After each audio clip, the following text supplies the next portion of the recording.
welcome back everyone, welcome back to another week, another edition of the WardiTV Monday, number 36, your weekly dose of WardiTV action. Here we go, we are here, we are back. Whew, not gonna lie, it was a pretty intense weekend. It was a pretty intense weekend full of StarCraft. There was a lot going on, a lot to indulge in. We had a 10-hour cast this morning, and after that I went to bed all day, papi. The entire day I was just in bed, papi. But here we are, we're back, and we're jumping into our first series of the broadcast. Spawning in the bottom left-hand corner of Persephone, we have the red Zerg player, the Taiwanese Zerg. It is Rex.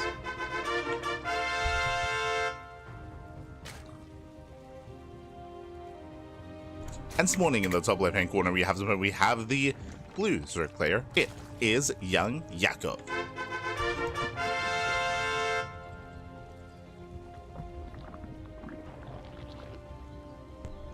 And if you're in the chat, predictions are now open. Place your bets on who you think will claim the series. Best of luck in the chat as we jump into our ZVZ. Again, we had an intense weekend of StarCraft with the Anonymous Cup, with the RSL qualifiers, with Sparkly and Tuna Cup, with I was going to say KSL, but we did end up missing out on KSL as we were covering other qualifiers and other events, OSC and Seasons playoffs specifically. And yeah, now we're back. Now we made it out. We're back again. Did spend the entire day sleeping, at least trying to get some rest, and now we're ready. Now we're rejuvenated, and now we are ready to do it all over again. All over again, papi. Let's go. Share my papi, share me in the chat. Good to see you all as we are jumping into our fresh ZVZ. Exclamation mark B in the chat if you guys want to have a look back at yourselves. The bracket is live, the bracket is stacked, the bracket is raring to go. And there were some matches that I had my eye on, definitely some really fascinating or some really intriguing matches for sure. But now though, we're going to be settling into set ZVZ, and we'll see how they compare to each other. Two players from very different regions. Rex, of course, from Taiwan, the best player, or I should say the best Zerg player in all of Taiwan currently, and likewise Rex nowadays is mainly a caster. He does spend a lot of time casting, streaming, making content as well, hosting tournaments like the Rex April and Rex March Madness. True, has been hosting a lot of tournaments. Likewise, we do see young Yakov, who has been competing a lot, improving a lot, and I think even most recently in the Anonymous Cup, went on a massive win streak, winning 9 games in a row. We assumed it was Wayne, or I had assumed it was Wayne because I assumed another player was young Yakov, but no, that was Yakov. He was there, he was popping up, he was looking like a beast, and he's here to continue that reign of terror. Let's go.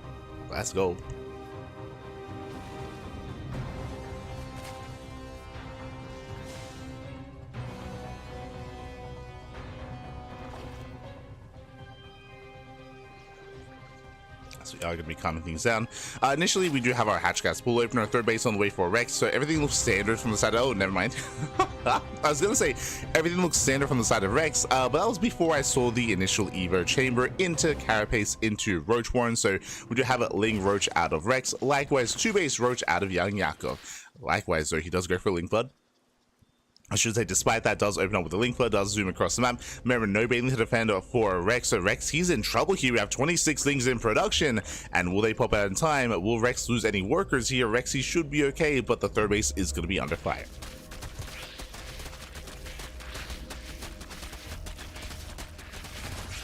And the base is under fire. From here, Yakov does pull away. Pulls away in time.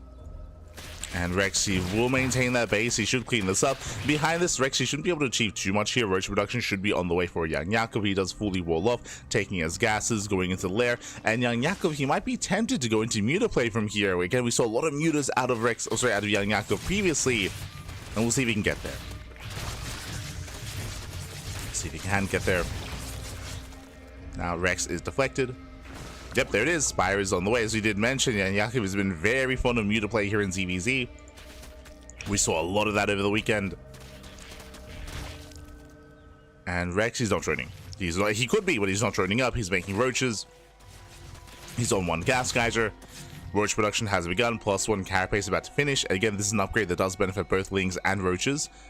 And I believe Rex should be going for an all-in. I say that he does make 1 drone. Did I say 1? Making 4. More drones coming up behind this. Is building up. Likewise, you have a wall of spine crawlers behind the wall as well. Young Yakov just trying to buy time here for his own Spire for the Mutas. And right now there is no answer. There's a handful of queens, if that. There's what, 3 queens for Rex. The Link Roach Ravager has arrived. Rex is here to try to break this position. And he's going for the Roach Warren. Okay, going for the Warren. Warren is going to go down. Will deny Roach speed. But will that matter here? The Spire is now done. But where are the Mutas?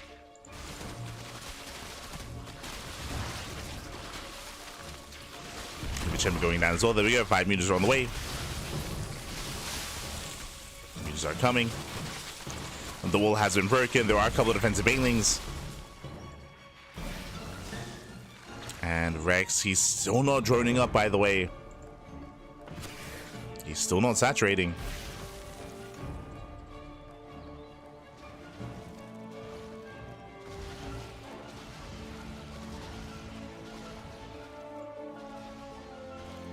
And Mutas, they are revealed. They chase down some of the roaches. Rexy does hide his lings. He's going for a massive counterattack.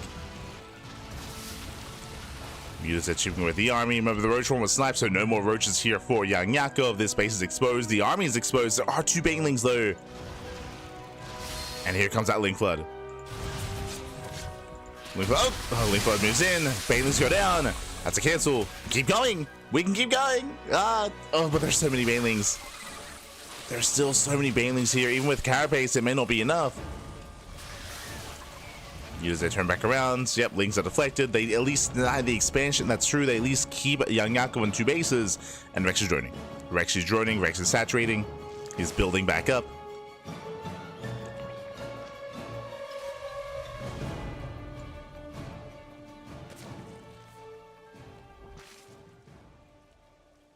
He's building back up. Link's pulling away. They pull away. Hydrogen is now on the way here for Rex. Getting into Roach Hydra.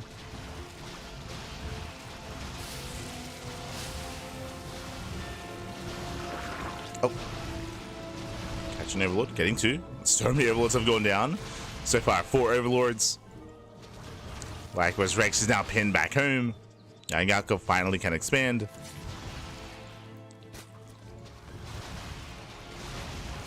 And how many queens are still only 3 queens? Oh god, no.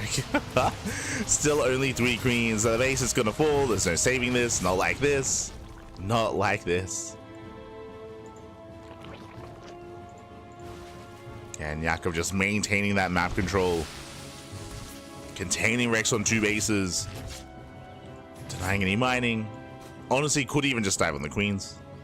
Doesn't know how little anti-air there is. Hydra production is now beginning here for Rex, but honestly, Young Yakov now can just fully saturate on 3 bases, and he should be switching. I was gonna say he should be switching into either Link Bane or into Roach Ravager. He has still not rebuilt that Roach Warren.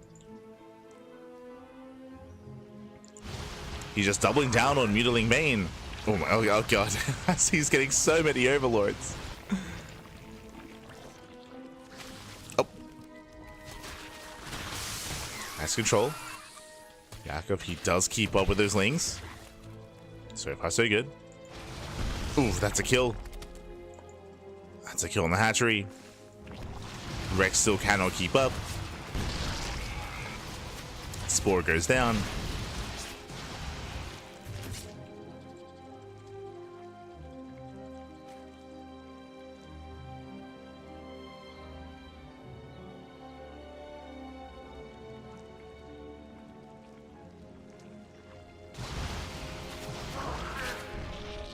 Spore does go down. Likewise, Rex still just contained on 2 bases, still just can't expand. Like, Rex is doing all the correct things in the sense that he's taking up into Hydra Lurker Viper. Like, Lurker Den is on the way, no Hive yet, no Infestation Pit, but he's just stuck here on 2 bases. There's not much else that he can do, and at this point, he's just hoping that his opponent makes mistakes. Like, if Young Yakov, if he overextends into a wall of Lurkers with his Link Bane and loses everything first, and like, maybe Rex can like muster some kind of comeback, but it's looking bleak. Like, that is a lot of spine links. And Rex, he can maybe get a base, maybe a mineral line. True.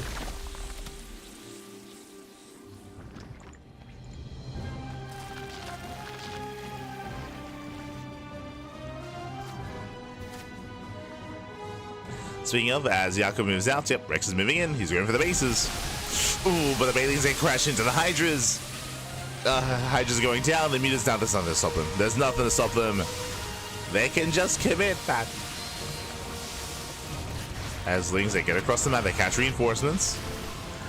Lings and Bailings are waddling back home. The Mutas stick around. And GG.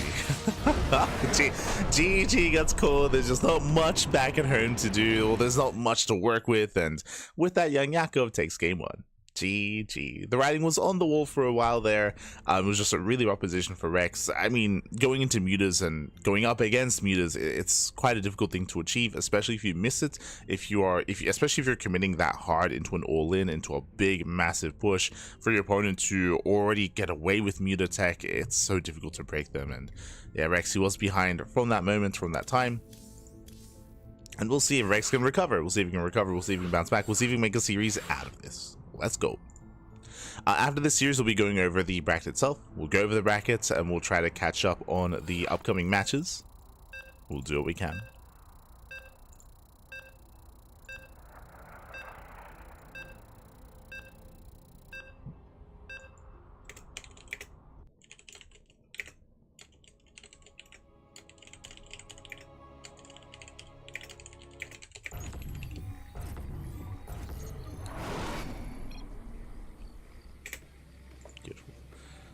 So just setting up our...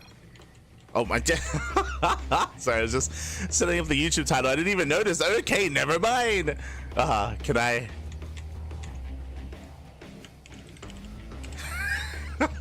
Beautiful. Spawning in the bottom right-hand corner of Incorporeal, we have our...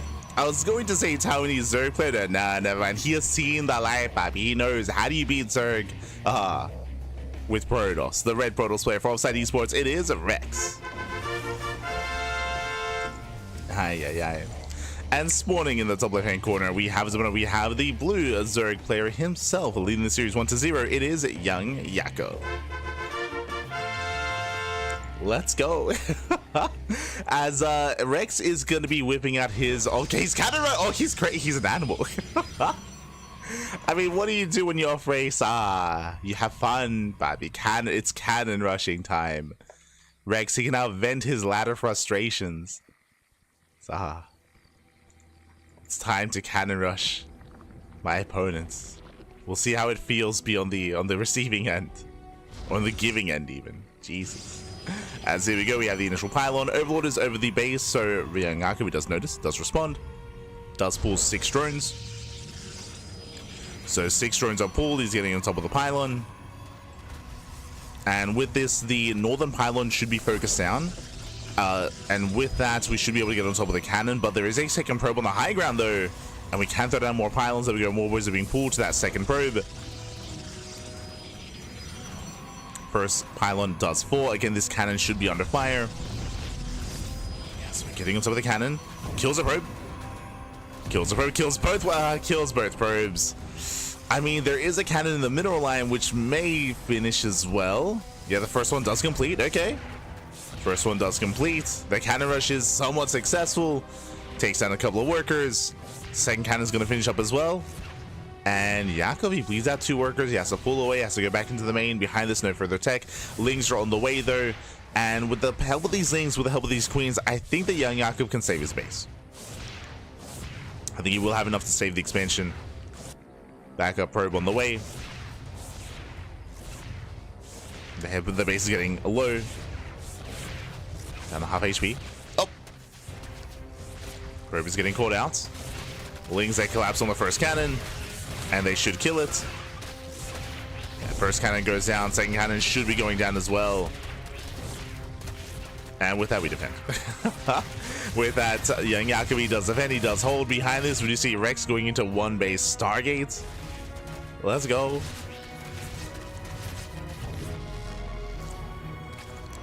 One-base target is on the way. Natural now being taken. All this is going to be cleaned up, and this is not worth it. Looking at the trades here, killed 10 Zerglings, killed 2 drones, denied some mining time. True, I suppose, but this is a big investment, and it delays the natural for so long. It's just such a late expansion here, and likewise very late tech as well. There's a lot of pressure on Rex to make something happen with his army.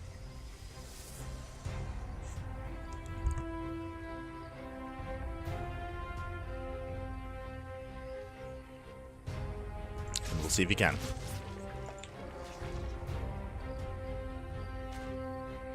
As we have initial Adept moving out alongside the Zealot, alongside the Oracle.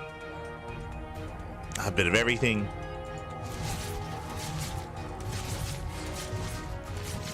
Again, just a really well position for Rex. And from here, Yan Yakov on full 2-base saturation. Looking for a third. And there's nothing pressuring Yan Yakov. Like, he can just chill. He can just chill, get a third base, build up his queen count, get his spores up and running, work towards Lair, work towards Neva Chamber, Roach Warren. And he sees everything. He knows.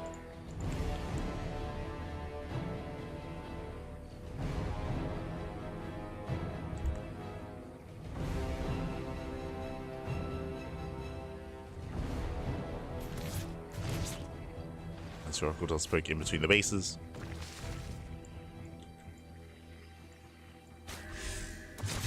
Stasis into the main.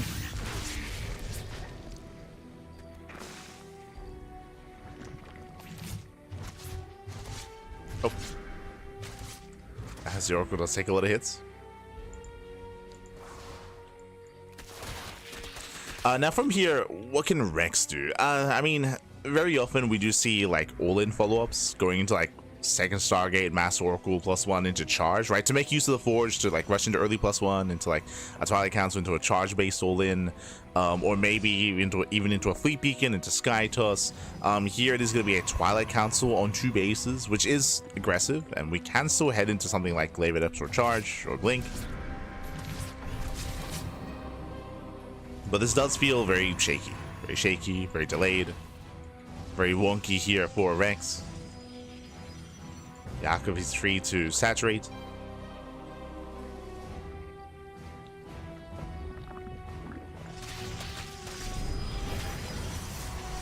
Leaves a threat and a dive. Rex in position.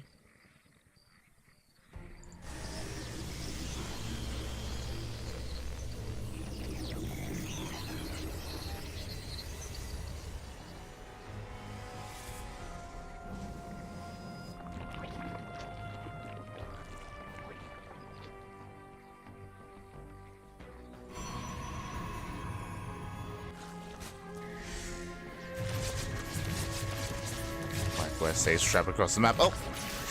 Catching at the queens.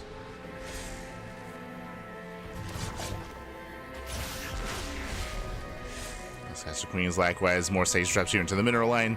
Oh! Catching out most of the workers.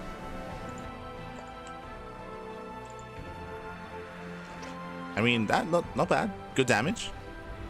Does get half the mineral line.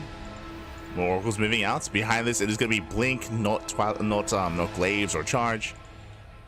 Going into Blink. Getting into a standard follow, which means that there isn't like any big timing attack that we're going for. Which means Yan Yakov is still just free to drone. He's just freely droning. Now going to +1 range into Ling Hydra, and this can turn into a 3-base all-in with pure Ling Hydra. Yan Yakov does not need to saturate this base.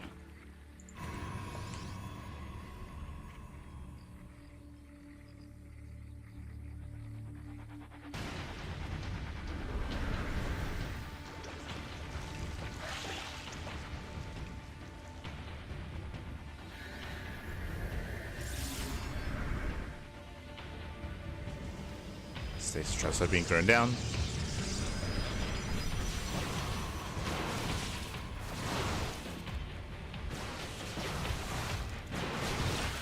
Likewise, they do hit the third. Hydra's collapsing on the army. Star stepping in.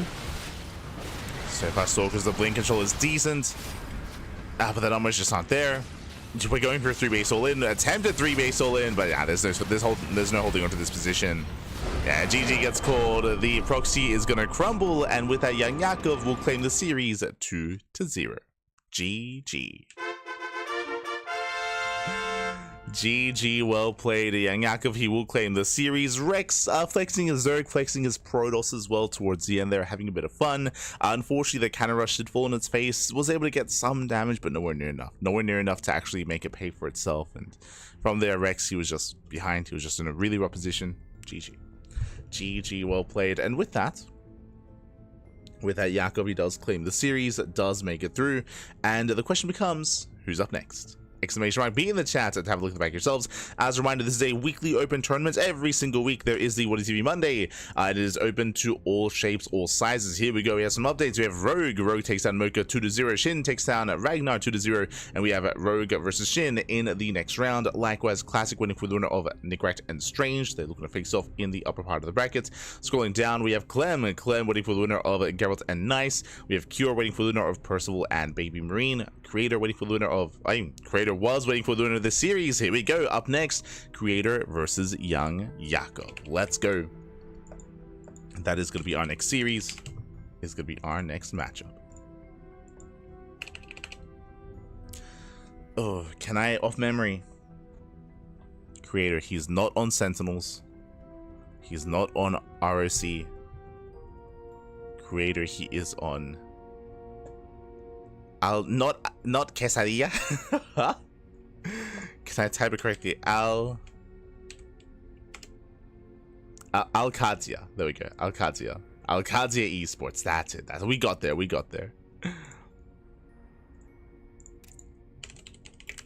follow you into Creator. Beautiful.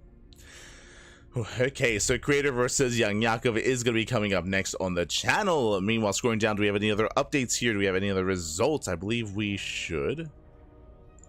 Beautiful. Scrolling down, we have ByuN. ByuN takes on Reaper 2-1. 2-1. Reaper popping off, taking a map off of ByuN. Let's go, papi. Let's go. Reaper does take a map. Whether Reaper played Zerg or Protoss, hard to say. I know the Reaper has been doing a lot of off racing as of late.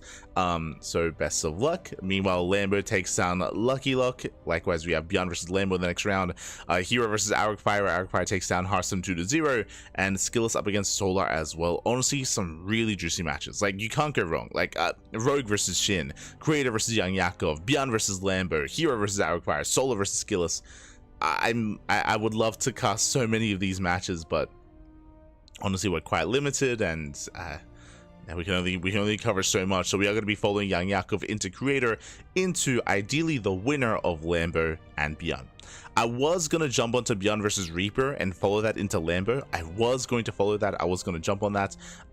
But I missed their game. I missed ByuN versus Reaper game 1. So because they were already in game 1, I did go for my second pick and my second choice to eventually catch up with ByuN and Lambo in the quarterfinals. Just as a heads up.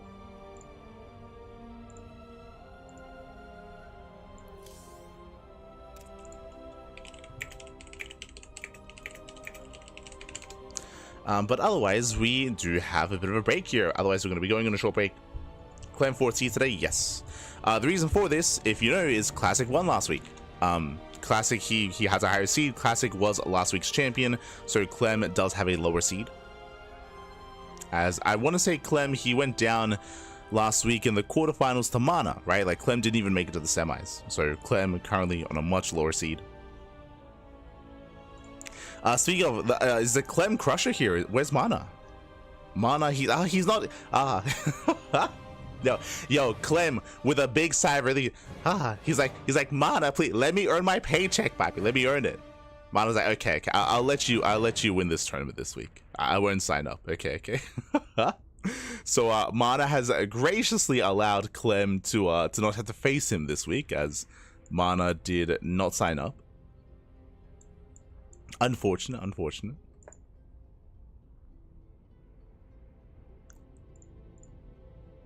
But yes, we're going to be going on a short break, and when we come back, we'll have our next series. We'll have Creator versus Young Yakov. See you soon after the break. Oh.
And welcome back, everyone. Welcome back to our second series of the broadcast. Welcome back to the round of 16 of the WardiTV Monday number 36. And spawning in the top right-hand corner of ByuN, we have the blue Protoss player from the land of South Korea, representing his new team, representing Al-Qadasiya Esports. It is creator Al-Qadasiya.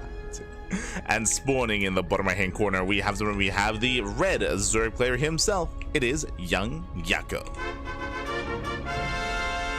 And if you're in the chat, you know what time it is. It is Gamba time. Predictions are open. Place your bets on who you think will claim the series. Best of luck in the chat. Young Yako, he's already warmed up. He just faced off against Rex's Protoss. Hey, you heard me right on that one.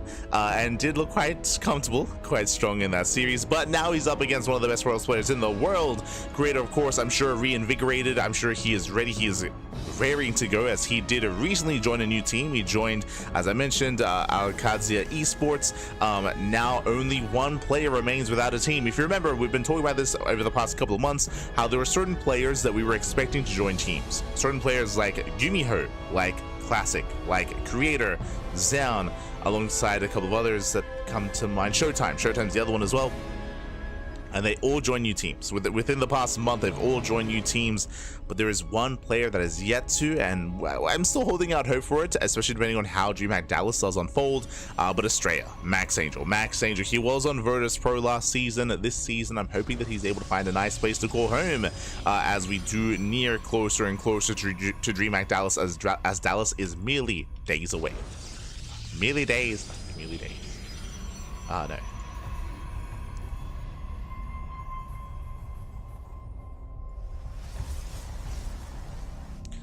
So now we are going to be settling in. So far, so good. Hatch gas pool opener here out of Young Yakov. Likewise, Creator going for a gate expand into Cybercore. Everything looking as it should.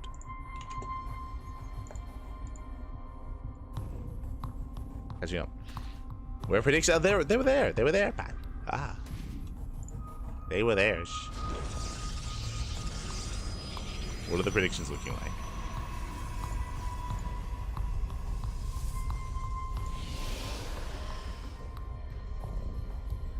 Oh, my apologies. Sorry. I didn't close the previous predictions. That's why. There we go. Now they're open. Now they're open in the chat. My apologies. I didn't close the previous one. But now predictions are open. Place your bets while you can. As we settle in, so far standard opener out of Young Yakov. Meanwhile, that is not standard. That is not a Stargate. That is going to be Twilight Council opener out of Creator, going for the Robo. With this, we can go into Glaives or we can go into DTs. I'm leaning more towards Glaive Adepts. So hyper aggression out of Creator. It is Pylon, of course. Welcome to Pylon. Pylon is a smaller map, a shorter rush distance by ground, much more aggressive map, so all-ins are favored, or aggressive builds are favored. This is why we're going into those Glaives. Likewise, for Young Yakov to cut workers early, to go for an early Roach one, to go for a Queen all-in across the map would not be unheard of, would be actually relatively normal here on Pylon, but Creator hits first. Creator's going to hit first. That's going to be 330 Roach Warren timing at a Young Yakov. Very early Roach Warren as he does scout, does confirm the Robo, does confirm the Twilight Council. Young Yakov sees everything he needs to. Young Yakov, he has confirmation. Behind this, he should be getting ready to wall up, wall off. SimCity should be on point here. Young Yakov is preparing. Meanwhile, across the map, Creator, how many gates? 4. It's going to be 4 gate Glaives. This is not an all-in. Bear that in mind. Not an all-in. Creator, he will be expanding behind this. He will teching behind this into Robo production, into Immortal production as well. So there are layers to this build. But even though this isn't an all-in, this still has to get some damage done.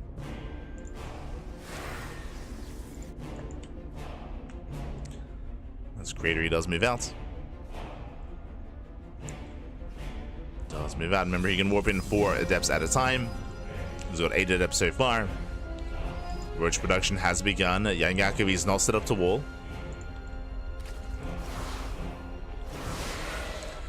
Is not set up. 1 Roach goes down. Gets a Roach. Going for the Queen. Gets a Queen. 1 Roach, 1 Queen. Not a bad start here for Creator. Heads towards the 3rd. Getting another Queen. Another Queen going down. War Prism into the main base. 4 Adepts. They bust into the mineral line. But Narmi's in position. Young Yakov is keeping up.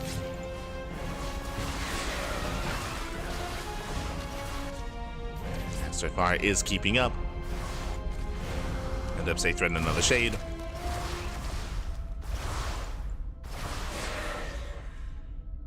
Creator still maintaining himself. Still just retaining these adepts. No major economic damage. He's gotten a couple of pickups here and there. You know, 1 drone, 22 lings, 2 queen. I mean, the efficiency here at Creator, he hasn't lost a single unit. The efficiency is good, but ideally you did want some economic damage, which did not happen. Now, what I'm scared by here, do you see what I see? Roach speed. Lair is already done. Roach speed is almost done. Yakov, he's not droning. From here, he's going for a counter all-in. Creator, he was very aggressive. He forced army, he forced out units from his opponents, and now Yakov is going to double down. He's going to double down and turn this defense into an offense. Has no drones. No drones, no saturation, undersaturated here at the natural as well. Adepts into the main, and Yakov is going for the all-in. He's going for the all-in across the map. There are some reinforcements back at him to defend.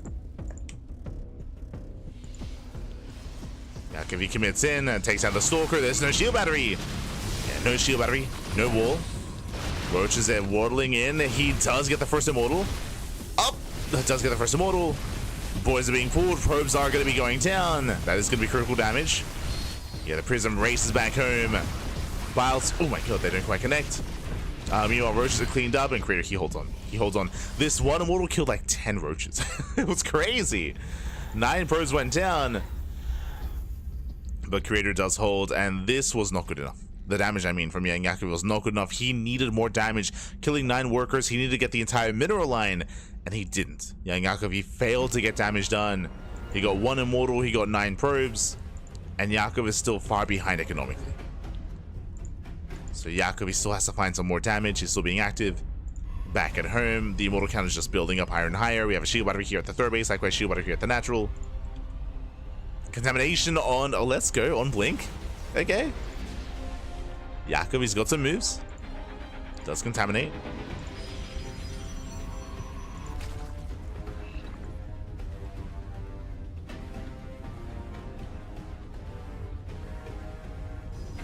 Likewise, we're still building up.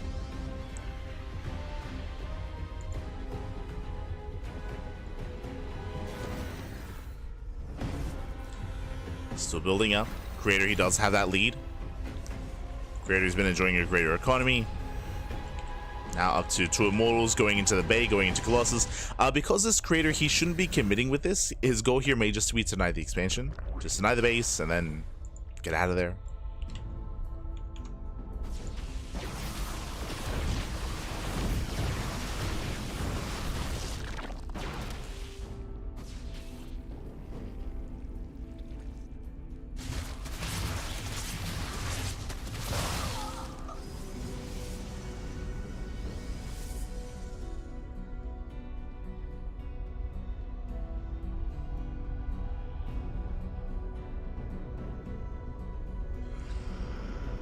Creator, he does pull back.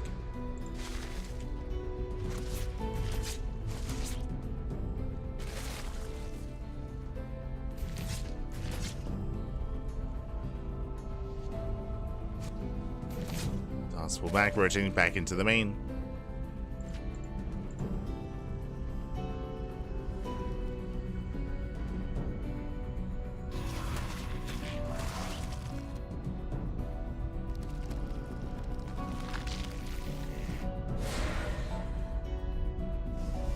And we do once again could just cut workers. We're just going for an all-in.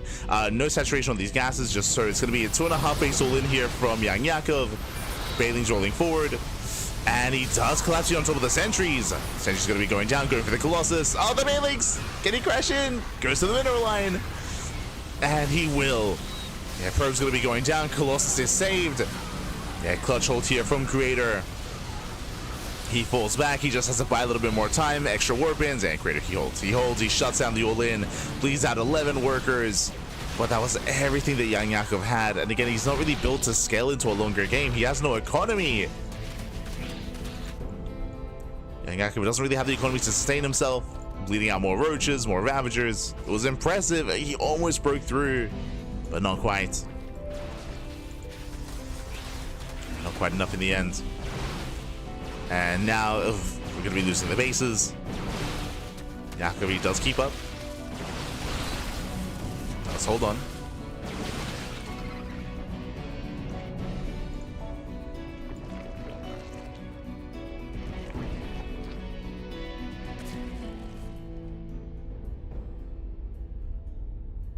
He's holding on. Likewise, creator now pushing out with what, 3 Colossus? Oh god. The Colossus count just getting higher and higher.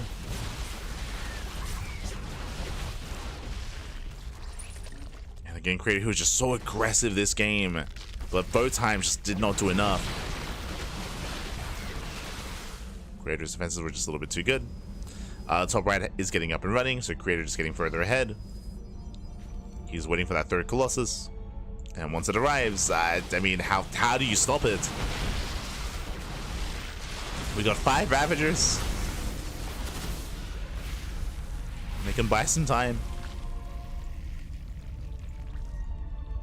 This creator is pushing forward. Catches the Queen. Takes down the expansion.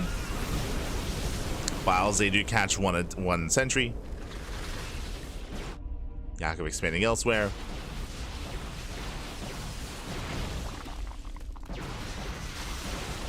And again, Yakov, he was in a rough position after the initial failed all-in, and going for a second all-in was the correct call to make, but again, it just barely wasn't enough. Now we have 4 Colossus!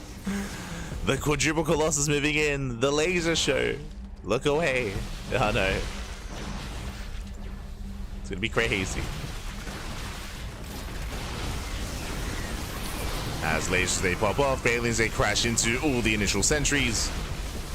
Gets 1, gets 2 Colossus, not bad, but there's still 2 more left. GG gets called, and creator, he snowballs out of control. He takes game number 1. GG. Creator does take a lead. Again, Young Yakov, he did a great job when it came to defending against the initial Adept build. If you recall, Young Yakov didn't really lose any drones. He didn't really lose many workers. He defended, but if you remember, he turned that defense into an all-in, and it just did not do enough. Remember, he killed 1 Immortal and 9 probes. That's barely anything. Like, killed 9 workers, and it was not good enough. From there, Young Yakov, he fell behind, and to try to recover or try to have a chance in this game, the goal there, the plan was to go for a second all-in off of 56 workers. That is just under 3-way saturation, just double down, and alas, barely couldn't break through. Creator, he had enough at home. GG. GG, well played, and with that, creator takes the lead, and now we're getting to that second game. We're going to be loading into Incorporeal. Oh boy.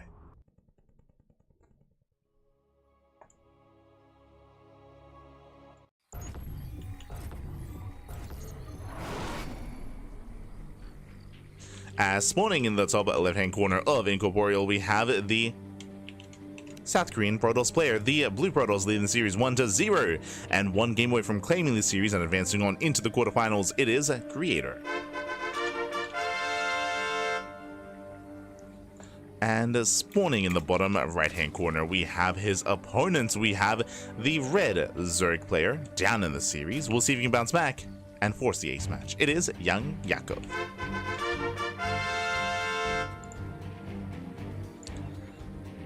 We go. So we are going to be settling in. And again, it was Creator that was initially the aggressor in that last game, going for those Glaive Adepts, but I don't really expect to see that kind of build this time. The reasoning for this, if you remember, we spoke about how aggression is favored on Pylon, and I don't think I've ever seen a standard macro game on Pylon. I'll be honest, it's just always all-ins. It's just always all-ins, and hey, I mean, even last game proved that as well, or at least it's always just aggressive builds, which is how Creator did begin. He wasn't all-in, but he was aggressive. But here on Incorporeal, the rush distance by ground is longer. The bases are, I mean, there are a lot of bases. They are a little bit more spread out here on Incorporeal. That is true. It can be a little bit awkward defending on 4 bases and spreading yourself thin, but again, that's you have to build up to 4 bases first. So we're kind of expecting a more standard start and a standard opener here between our players, more so than last game. Is what we're expecting.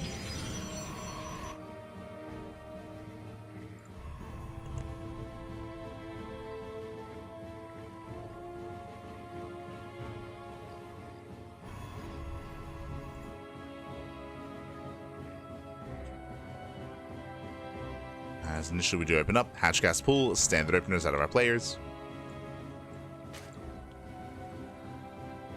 We do have our initial standard openers.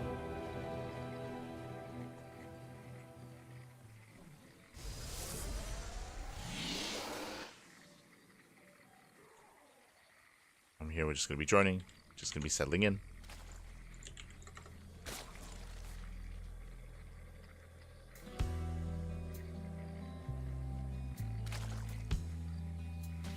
So apologize if I was a little bit distracted in the last game, just because I was checking the calendar to see like what our schedule is looking like for the week. Of course, once again, the WardiTV Monday is going to move to Wednesday. So tomorrow we're going to be catching up on some GSL replays and some GSL casts. So look forward to that. We've got a lot of GSL to cover. We have to cover last week's matches of the quarterfinals and semis and finals, so we have to catch up on that. And also, remember, the GSL qualifiers for Season 2 were last night. They were last night, which I also have the replays of, so we'll get there during the weekend. During the weekend, we'll get to them. Assuming the Dallas coverage isn't too intense.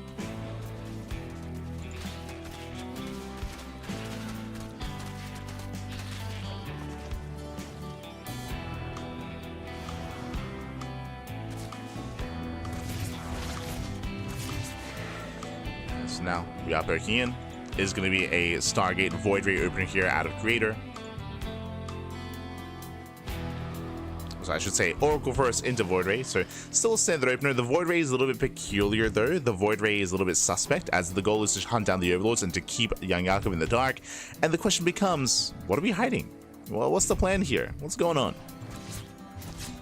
Speaking of what are we hiding, that is going to be a 340 lair timing. Insanely fast lair. Now with a fast lair, this could be a couple different things. This could be a rush into Hydras, into Ling Hydra. This could be a Ling Queen Nidus all-in with a fast Nidus Worm as a third gas is being taken. Those are the two that come to mind. Is Ling Queen Nidus or rush into Hydras. As the Void Ray does hunt down Overlords. I'm leaning towards Hydras just because Overlords are being hunted down. So Oracle pokes in. Lair is now done. And yep, there it is, fast Hydras. Now, with this really fast Hydra, or Hydraless Den, it does mean that we're going to get fast Hydra upgrades. Oh no! Stasis does not go off. Ooh, thank God. Void into the main, scouts everything, sees the Hydra Den and the Lair as well. And this does look like an all-in. Basically what I was getting at, if you rush into a Hydra this quickly, do you see what I see? No Evo Chamber. No Evo Chamber, no upgrades. This should be to rush into a Hydra, into Hydra upgrades specifically, to go into a Hydra-based all-in, off of a very low drone count, and off of no Evo Chamber upgrades. If you watch a lot of Solar's very fond of this. Solar is very fond of this. Like when I think of a Hydra 3-base all-in, or I mean, usually it's 3 bases, but here we're cutting workers earlier on. Depse busts into the main. Young Yakov is not ready for this. He has nothing. He has nothing to defend. He has queens. 6 drones go down before we can really get into the Hydra all-in. That's going to be 7 drone kills. And what I was going to say is that Solar, he's almost synonymous with a 3-base Hydra all-in. This is not 3-base Ling Hydra. This is 2-base Ling Hydra. This is under 2-base Ling Hydra because we just lost a bunch of workers. We're on 33 drones. I mean, that's barely an economy here. And it's all or nothing. It's all or nothing for young Yakov. Here we go. Does move out. We have Glaives on the way. Glaives behind this. Station traps. Immortal production underway. More depths. And Glaives is going to be ideal against all things Zerg. Against Lings and Hydras. Massive stasis. Oh, no. Stasis goes off. The other stasis as well. Hydra exposed, and really Creator's just buying time. He's just buying time. More cannons, or I should say more shield batteries, more warp ins. Remember, time is on Creator's side. It's young Yakov that has to end the game soon. The longer this goes on, the worse it is for Yakov. Oh. Does threaten a dive. Comes in for an attempt to surround, subsets forward. The Oracles, they activate 3 or 4 Oracles. Oh my God. And the Hydras are running out. We're running out of Hydras as well. 3 Hydras remaining. Down to 2. Down to 1. Down to 0. 0 Hydras. GG gets called. Creator, he holds. He shuts down the all-in, and Creator will advance on into the quarterfinals. GG. Ooh, GG, well played. A crazy build out of Young Yakov, rushing into the early lair, into the early Hydras, into a Hydra all-in, off of even, I mean, it was meant to be off of 2 bases, but it was less than 2 bases because of the economic damage that was done, and GG. Unfortunately, Creator saw everything. Remember, he scouted everything he needed to do. With the Void Ray, he saw the timing of the lair, he saw the timing of the Hydra Den, and he also crippled the economy as well. So everything was just lining up there in favor of Creator, and with that, GG, well played. Creator, he does advance on into the next round, and the question becomes, does he have an opponent? Well, the answer is yes, does have his next opponent. Exclamation mark be in the chat to have a look at the back yourselves. Let us switch our scenes over and catch up on that bracket. Here we go.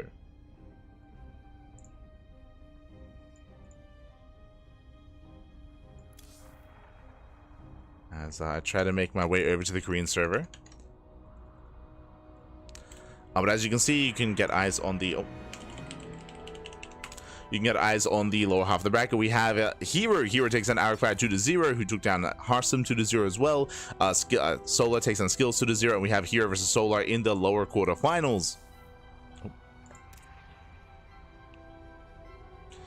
Meanwhile, we have our series Creator up against ByuN, as ByuN takes down Lambo, and ByuN is up against Creator in that TVP.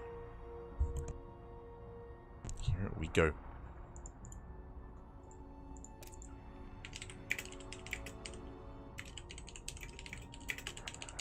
Just messaging the players, letting them know that we're good to go.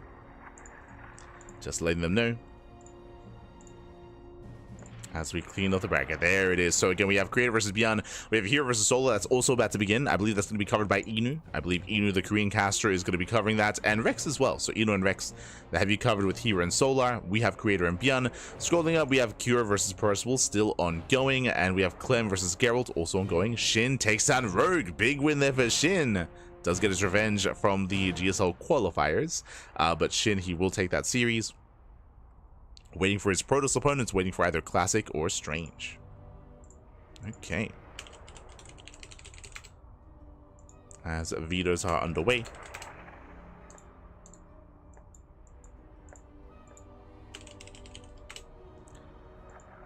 Getting into those vetoes. And getting ready for ByuN and Creator. Now, the goal here is going to be to follow Creator versus ByuN into the lower semifinals. But both semifinals are going to be casted, and it depends where Wardy is. Wardy, he's covering his own series. Let's see. He's in Clem's match. Okay. So he might, we might be able to join up with him for the lower semifinals. We'll see.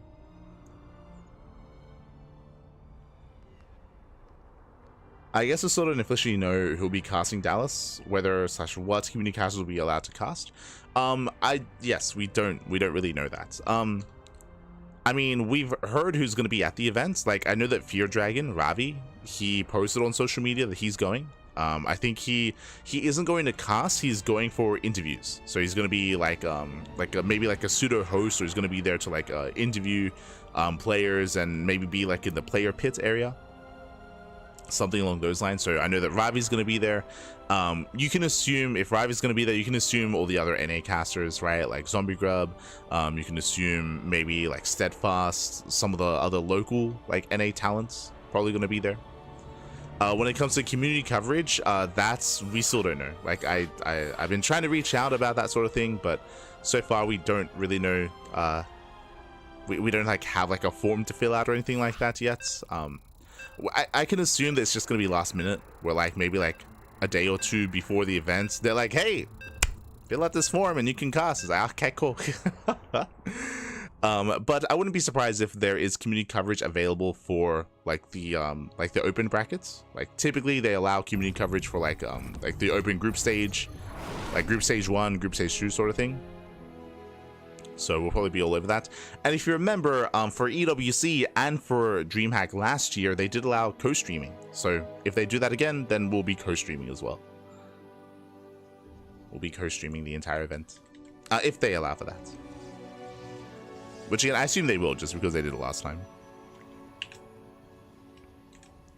But otherwise, we're getting into our next game. We're getting into our fresh best of 3, and spawning in the bottom left-hand corner of Tokamak, we have the blue Protoss player. We have the South Korean Protoss representing his new team, representing Al Kadzia Esports. It is Creator. And spawning in the top right-hand corner, we have the South Korean Terran player, the Red Terran, representing Shopify Rebellion. It is ByuN. Here we go. Not sure whom. I mean, we'll find out soon. All I can say is that there's just a high chance that we're going to be probably covering the first round, group stage 1, group stage 2 sort of stuff. It's really a high chance that we're going to be covering that on this channel, and probably a high chance that we're going to be co-streaming the events as well. That's all I can say.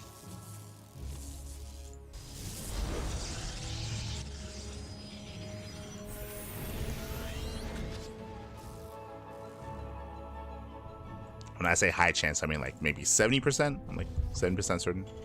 Meanwhile, economic opening here out of ByuN. And also, before I forget, you know what time it is? It is Gamba time. Predictions are open. Place your bets on who you think will claim the series. Best of luck in the chat as we jump into our TVP. Here we go. Coming into this, both Creator and ByuN, they play each other very often. Creator, he was very inactive at the start of the year and December of last year, but coming into kind of March, April, especially coming into April of 2025, Creator has been very active, playing in everything.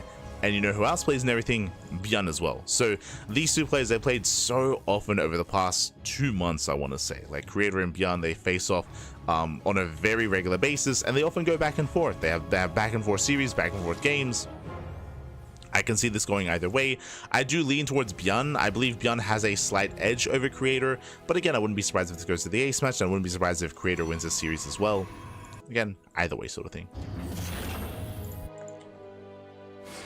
As it is going to be a Twilight Council opener out of Creator. Likewise, ByuN going for his own Rax expand into factory setup. They're building up. Starport on the way.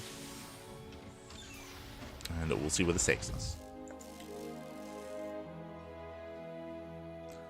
I'm pretty sure that like Chicken Man and Dave Testa are going to be there, in the sense that they're going to be like in the crowd, like as a part of the audience. So I'm pretty sure that some of the other like local NA boys are going to be at DreamHack Dallas itself. To spend time with the people, with the community. You can assume like StarCraft historian, like he's always there for sure. Sal. So if you happen to be, you know, from the NA region, if you happen to be near enough, then yeah, consider going. Consider booking a flight, going, being a part of the event. 100%. Always a lot of good fun. Always.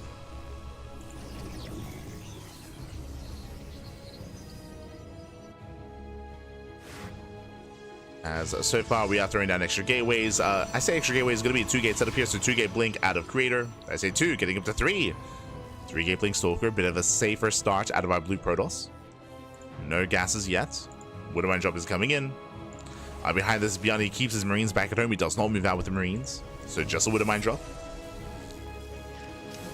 Hits the mineral line.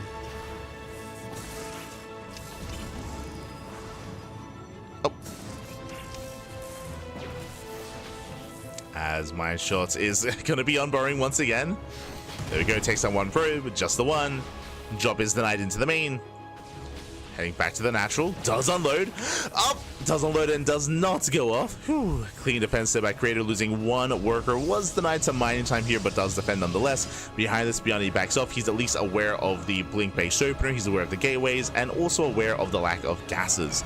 Just now, gas being taken as Creator expands. So again, 3-gate blink into a faster Nexus, into delayed robo, delayed gases, delayed follow-up is working towards charge. So Creator is building up towards the mid-game. No hyper-aggression. He's moving out with a couple of Stalkers just for scouting information. But for the most part, he's focusing on that next step. Meanwhile, from the side of ByuN, likewise building up. Stim is on the way. ByuN, he's going to have a lower tank count initially. There we go. The first tank has arrived. Sorry, second tank even. So he's already on 2 tanks. He has a 3rd tank on the way. And ByuN should be fine. ByuN should be secure. The real question here is, will Creator... Sorry, as he sees... Oh! He does see the Observer. I love the reaction from Creator. He saw the Marine movement. He's like, hold up, you know where I am. He does pull away in time. What I was going to say is, the big question is ByuN going to move out with his Medivacs? Is he going to go for another drop? And if so, will Creator catch it? Will he recognize it? Will he stop it? Will he be able to intercept if we see drop play?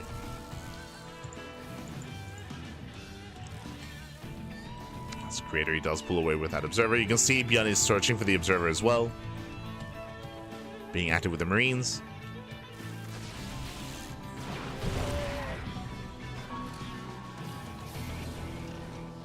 Stim is still not yet done. ByuN with the Unsiege is moving out.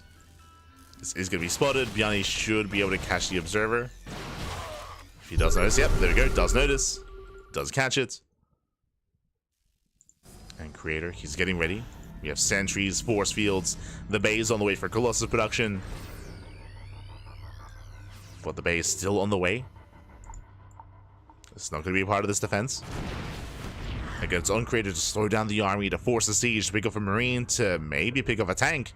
Speaking of... Oh.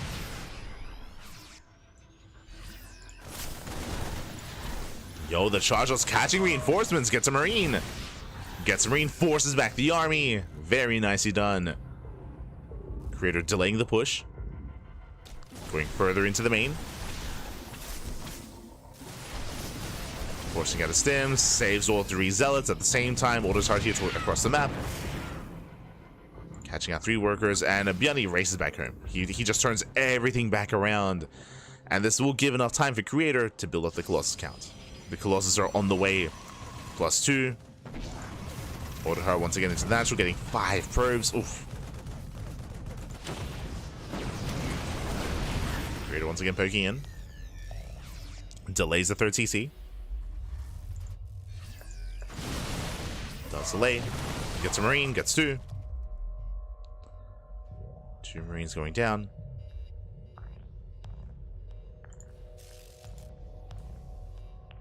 As this move out is just so delayed here for ByuN. Scans at a time, he does see the Colossus. Creator, he spots the main army. He responds. Creator's ready. ByuN, he bleeds out a tank. Tank goes down. Nice missile turret. And turret goes off. Vikings moving in. But Creator's ready. Oh god, no! Bold blink. Yeah, the blink was designed to try to zone away the Vikings, but he does get caught out. Creator, calm down. Calm down. As ByuN pulls away. I mean, he just lost a tank, right? He lost a tank. He lost part of the backbone of his army. He pulls back and claims his 3rd TC. Meanwhile, Creator claiming his 4th. So both players building up into the mid-game. 4-base setup for Creator, likewise 3-base setup for ByuN.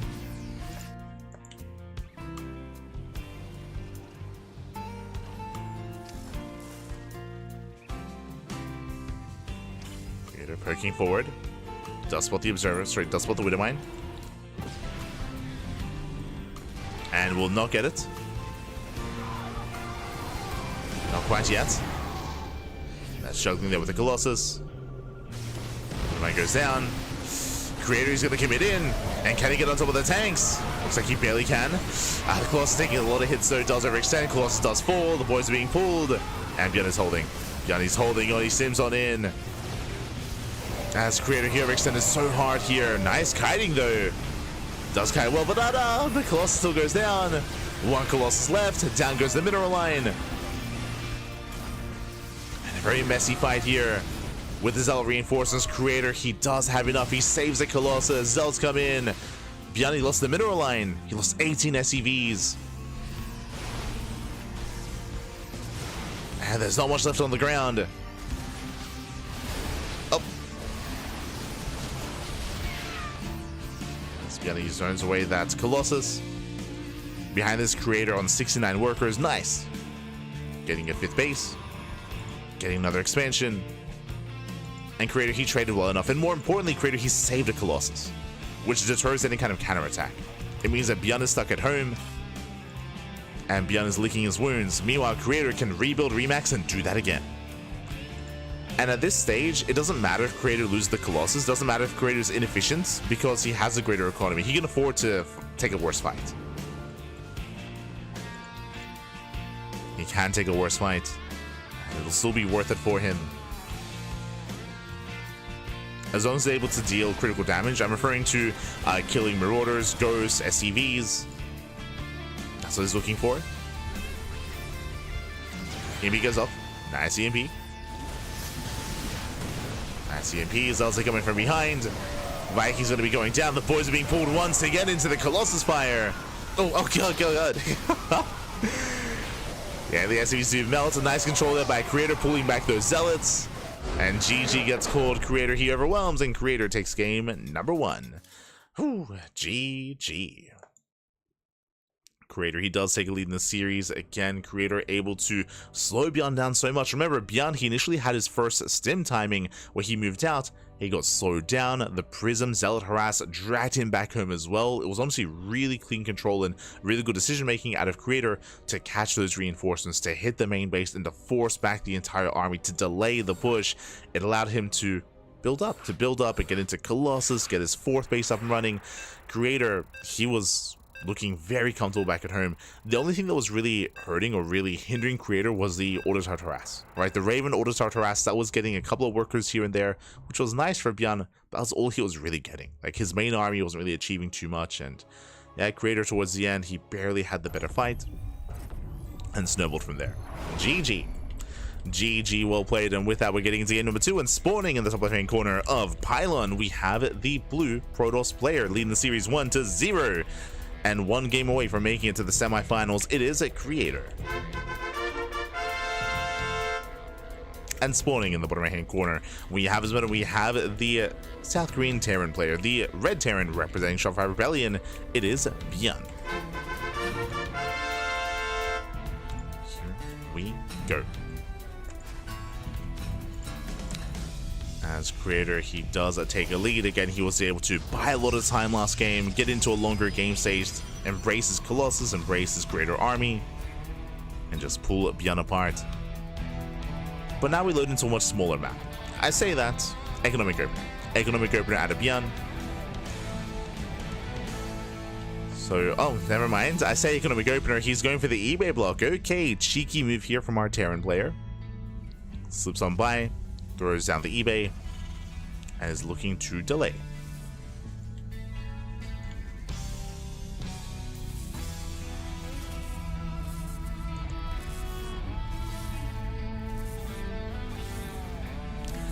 And we just see the voids being pulled. The eBay gets up to around 60% progression. Ooh, SCV goes down. Nice catch there by Creator. Very nice catch. And with that, Creator, he will refuse to expand elsewhere. He will shut down this eBay and take a later natural expansion, but a disrupted economy nonetheless. So nice cheeky move there by ByuN. Because he had to afford this eBay, it does mean that he has to go for a factory follow-up. He can't afford the CC. So racks into factory on the high ground, into a delayed command center. But what I was going to say coming into this is that, I mean, so far Creator has a lead, but I'm leaning towards potentially an ace match. Oh, hopefully everything's okay. Yeah, it looks like a bit of a ping spike for a moment, but yeah, we're okay. Whew. Yeah, again, the pressure is on ByuN here to force that game 3. Creator going for a proxy. Hello. Creator trying to punish ByuN for the initial opener. Island is on the way. From here, it does feel late if it's going to be a proxy Stargate. So I'm imagining just a gateway here to reinforce. I would imagine. There it is. Gateway's on the way. So one at home, one across the map. And we'll see if ByuN can finish the CC. I would imagine the goal for Creator is going to be to take control of the low ground and to focus down and delay the command center. Maybe even force a cancel. Death has arrived. Marine goes down. Hellions, they do get some hull damage done on the Stalker, but the Hellions, they cannot fight the Stalker head on, not in this low numbers. Boys are being pulled to repair. ByuN taking this seriously. Does repair. And the CC will complete. Okay. So the command center should finish. The bunker's on the way. Now to 4 Hellions. Nice control. Pulls away the weakened Hellion. I say that Ulf does trade. But the Stalker is going to be hunted down. Nicely done. Warp Gate isn't complete. Uh-oh. Yeah, Warp Gate just now finishing up. Hellions ain't move out. SimCity's not there. Creator, he's vulnerable. Very vulnerable. Hellions, they bust in 3 Hellions. They one-shot. They one-shot probes. 4 probes go down already. Ay, ay, ay. Does force the defensive warp in. 5 probe kills, getting up to 7. Ugh. Getting up to 8. 8 workers go down. And the problem here is that, again, Creator, he wanted to warp in across the map, but he cannot. I say that, actually, never mind, does warp into Adepts. Okay, okay. Does deny some mining, which is nice, but now there's a Cyclone. And with the help of the Cyclone, Adepts is shut down. Creator, he has to commit. He moves out. What does he have? He has 1 Stalker, 2 Adepts. ByuN is looking for the proxy, and he finds it.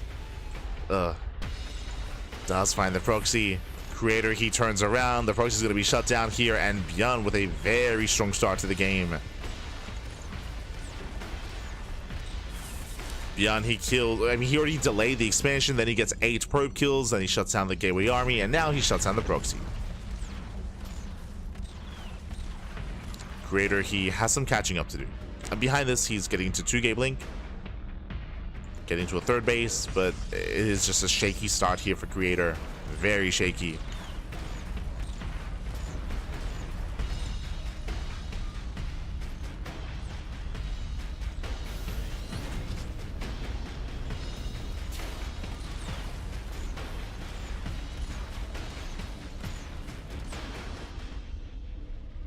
Creator's poking forward, trying to scout.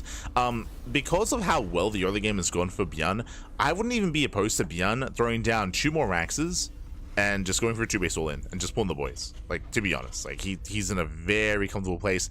You could also argue that ByuN, he could just get a 3rd CC and just get further ahead and just build up. And again, he's got a choice to make. Bay is on the way for Creator. 3rd base still on the way.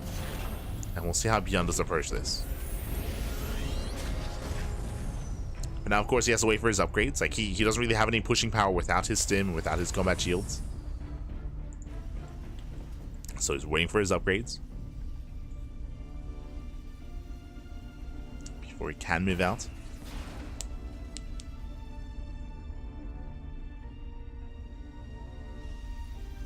Based on the fact that we don't see any extra Raxes here, it looks like we should be seeing a 3rd CC. ByuN should be expanding. Cyclone goes down. Close production has begun.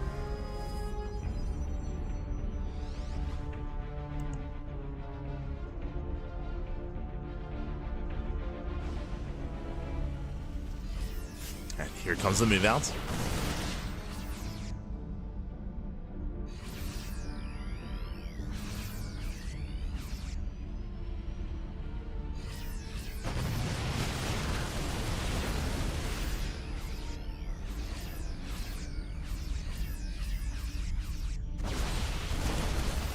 Behind this is that 3rd CC that we spoke about. Command center's on the way. And he scans, sees the Colossus. And we have to be so careful with this Colossus. It's the only thing keeping Creator in this game. I think saving that 3rd base. ByuN, he respects it, goes for a drop instead. Rotates to the right hand side. Creator, he has the high ground. Creator, he's holding on. Likewise, Creator, he peels off Stalkers. Let's go. He reads this well. ByuN goes for the Cyber Core.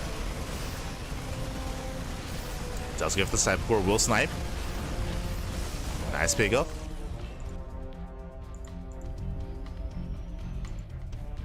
Meanwhile, ByuN, he cannot push up this ramp. There's the Observer. There are force fields. Creator, he is ready to punish. Oh, catching up the army as well. Not bad. Very nice force field. Takes on the medevac. Medevac goes down. Marines have to stand and fight. Catch a couple Stalkers. ByuN reinforcing on the right-hand side.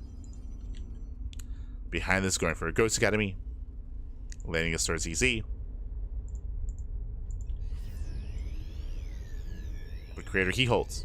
And again, Creator, he had a nice fight here towards the left-hand side, catching out that Medevac.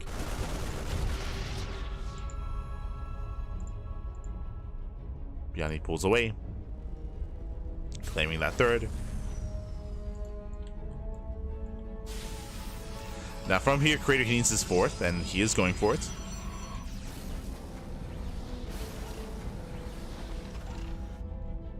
He's going for the fourth base. And the game is slowing down. Whew, okay. Game is slowing down. ByuN, he did tech up quite fast, so he already has Viking production and Ghost production as well. So when it comes to the quality of the army, it's already there for ByuN. He just needs the quantity. He needs his third base up and running. Soon he can start thinking about a fourth CC. Likewise, Creator, he should soon be diversifying his splash damage. He has 3 Colossus so far, but from here we should be seeing either Disruptors or Storm. One or the other.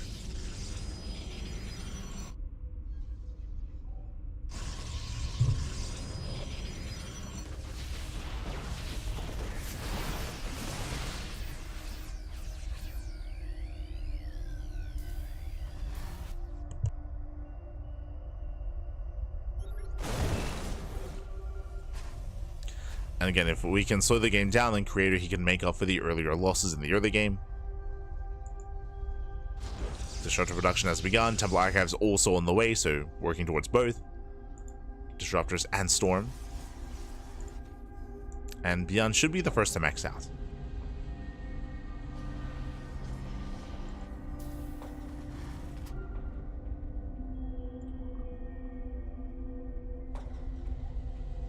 Likewise, it's going to be on Creator to be in position. He does have Stalkers on the right-hand side. He has his Colossus in between his third and fourth, which means this natural is exposed. Yeah, Creator is out of position. Disruptor goes down. Creator staying up the flanks, setting up the surround, and tanks are unsieged. And then over, does graze the army, but the Colossus are falling. Yeah, an awkward fight here for Creator, and he will lose everything. The Colossus, the Disruptors, everything's just crumbling. We spoke about Creator stabilizing, and he didn't quite get there. Almost did stabilize, almost did catch up.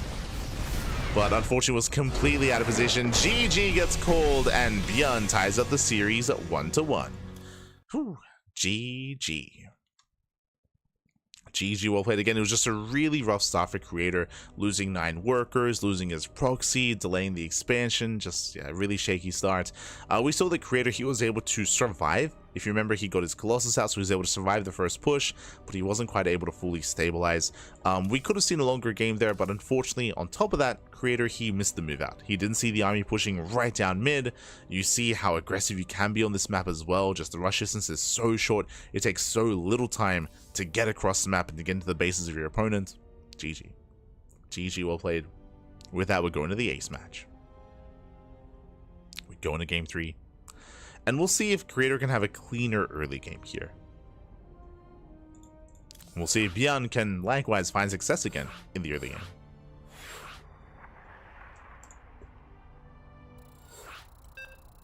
Here we go. So we're getting into the ace match.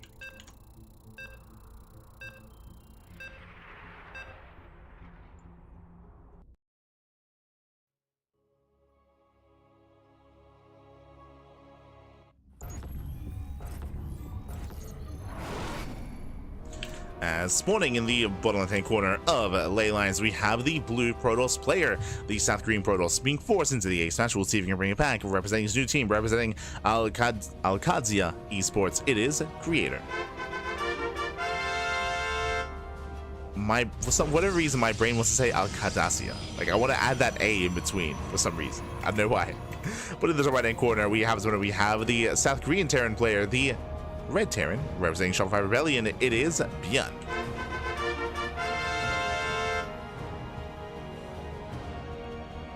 Here we go.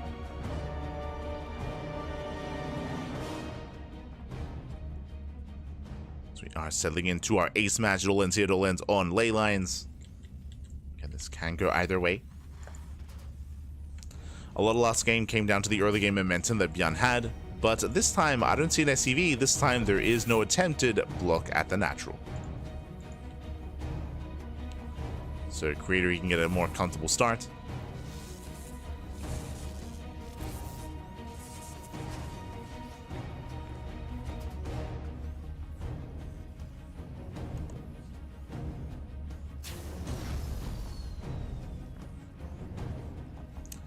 So now he does go for the probe scout. He confirms only one gas. So economic opener out of ByuN. Going for a Rax expand. He skips the Reaper. He skips the SCV scouts. And is setting up for the CC.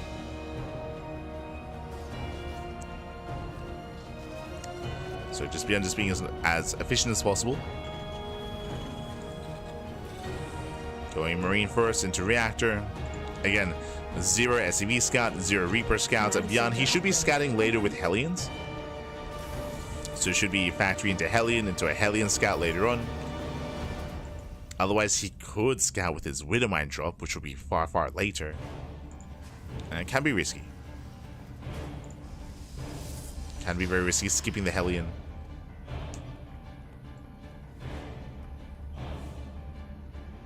So now. We are settling in. Twilight Council opener out of Creator. Going into Blink once again. It's been a Twilight Council every game so far. Creator, he is one to mix it up into Stargate or into Robo-based openers, that is true. But so far, at least in this series, it's been Twilight Council. Ooh, and ByuN, I assumed was going to go for the factory into a Hellion to scouts, but ByuN, he goes Rax Reactor into what? Into a third CC. Very greedy build here by ByuN. Insane greed. This is something that ByuN does like to do. If you remember last season, ByuN was very fond of this on Side Delta. Like almost every TVP on Side Delta, he would open up 3 CC. This is a 3 CC, 3 Rax, as there is that second Rax, and we should be seeing a third Rax as well. So just no factory, really low gas count as well, which is why we should be seeing a third Rax. And this leads into a stim timing. Now, this, I believe this just dies to 4-gate blink. Like, if Creator doubled down, if he went into 4 gateways, went 4-gate blink across the map, then ByuN just dies and just topples over. There are no tanks, of course. There's no factory, so no tanks for defense. It's just purely Marine. And there's a window in time where you're vulnerable before stim. Like, before stim finishes, like, ByuN is going to be so vulnerable back at home. Count the gateways, Pappy. We have 2 gates at the natural and 2 gates in the main. Creator, he didn't really scout anything, by the way. Creator, he saw the initial opener, he saw the reactor, that is true, but he did not see whether there was another Rax, a factory, or another CC. So Creator is just blindly being aggressive and going into 4-gate blink stalker. Oh boy. This is going to be a tough hold. This is going to be a tough hold here for ByuN. We just spoke about this dynamic, especially if there are no safety bunkers. Now, if ByuN has like 2 bunkers on low ground, 2 bunkers in the main, he'll be okay. But the problem with this build, remember, 0 scouting. He has seen nothing. He sees nothing. He knows nothing. So there's no tell to get safety bunkers. We have 1 bunker on the way, but if he was aware of what was happening, we'd have a stronger reaction and more bunkers here to survive. Does he? Yeah, Creator, he sees. Creator, he does scout. Creator, he's aware. And here come the stalkers. He's aware of the faster command center. He's aware of the lack of factory. Observer gets caught, but high ground vision is provided by the Prism. And speaking of, remember, these are vanilla Marines. He's getting caught out. ByuN with his pants down. So many Marines going down for free. That was how many? That was 8 Marines falling. And remember, only 1 bunker. Boys are being pulled. 0 bunker in the main. And Creator can just blink in. He can just blink in. He can just avoid the bunkers. Does avoid. Nice control. And there's nothing that ByuN can do. Like, again, as we mentioned, coming into this, it's like a hard counter. It's like a hard counter here. As stim is done in 5 seconds. True. Stim is done in 5 seconds. Okay. The Prism. Ooh, Prism does overextend. And ByuN, he takes down the Prism. Stim completes. He will lose every Marine, though. And we can just blink forward onto the Marauder. We can't just blink in. Instead, we're blinking away. playing it safe, killing 25 SEVs. There's the blink forward. GG gets called, and Creator, he takes series 2-1, advancing on to the semi-finals. GG. Whew. GG, well played. A very cheeky build there by ByuN, going and rushing into a third CC, 3CC3 racks. Again, this is a, I don't know if I want to say common build. I would say this is a build that ByuN likes to slip into a series. True.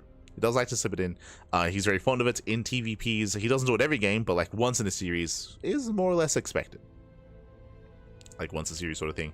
And Creator, he did blindly go for 4-gate blink, and he also, it wasn't just that he like blindly went for it. You can still go 4-gate blink even against a standard build, but with the Observer, he confirmed how greedy ByuN was being, so then he knew. I'm sure he smiled to himself, he just doubled down. He already had everything he needed, and he just completely shut ByuN down in that game. Again, that's the risk you take when you're being greedy. When you're cutting corners, it is a risk, and sometimes you get away with it, sometimes you don't. With that, GG. GG, well played. And Creator, he will advance on into the next round, and does he have an opponent? Let's find out. Go.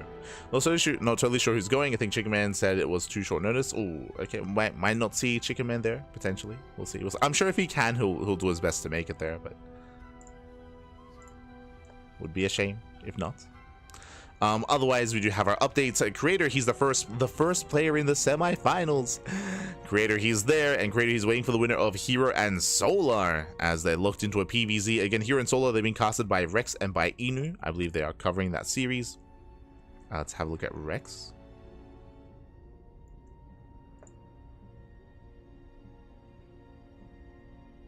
As they're in the ace match. Let's go.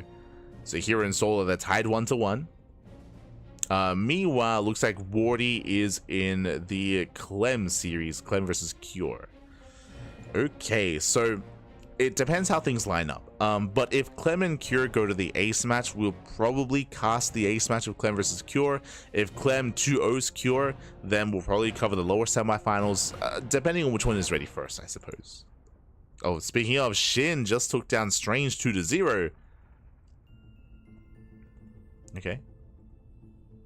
Strange did just go down.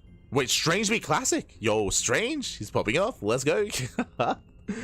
Strange, if you remember, we were covering the RSL qualifiers yesterday, and Strange did force Showtime to the ace match. And honestly, I can see a world where Strange could have beaten Showtime as well. It was very close, very intense. So shout out to Strange for taking down Classic. Alas, SHIN makes it to the semis. So does Creator. Looks like Solar versus herO just wrapped up.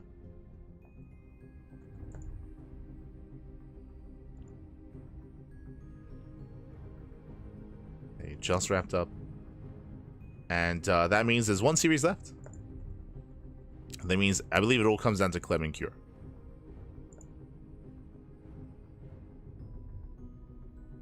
So because of that, I suppose I should be heading over.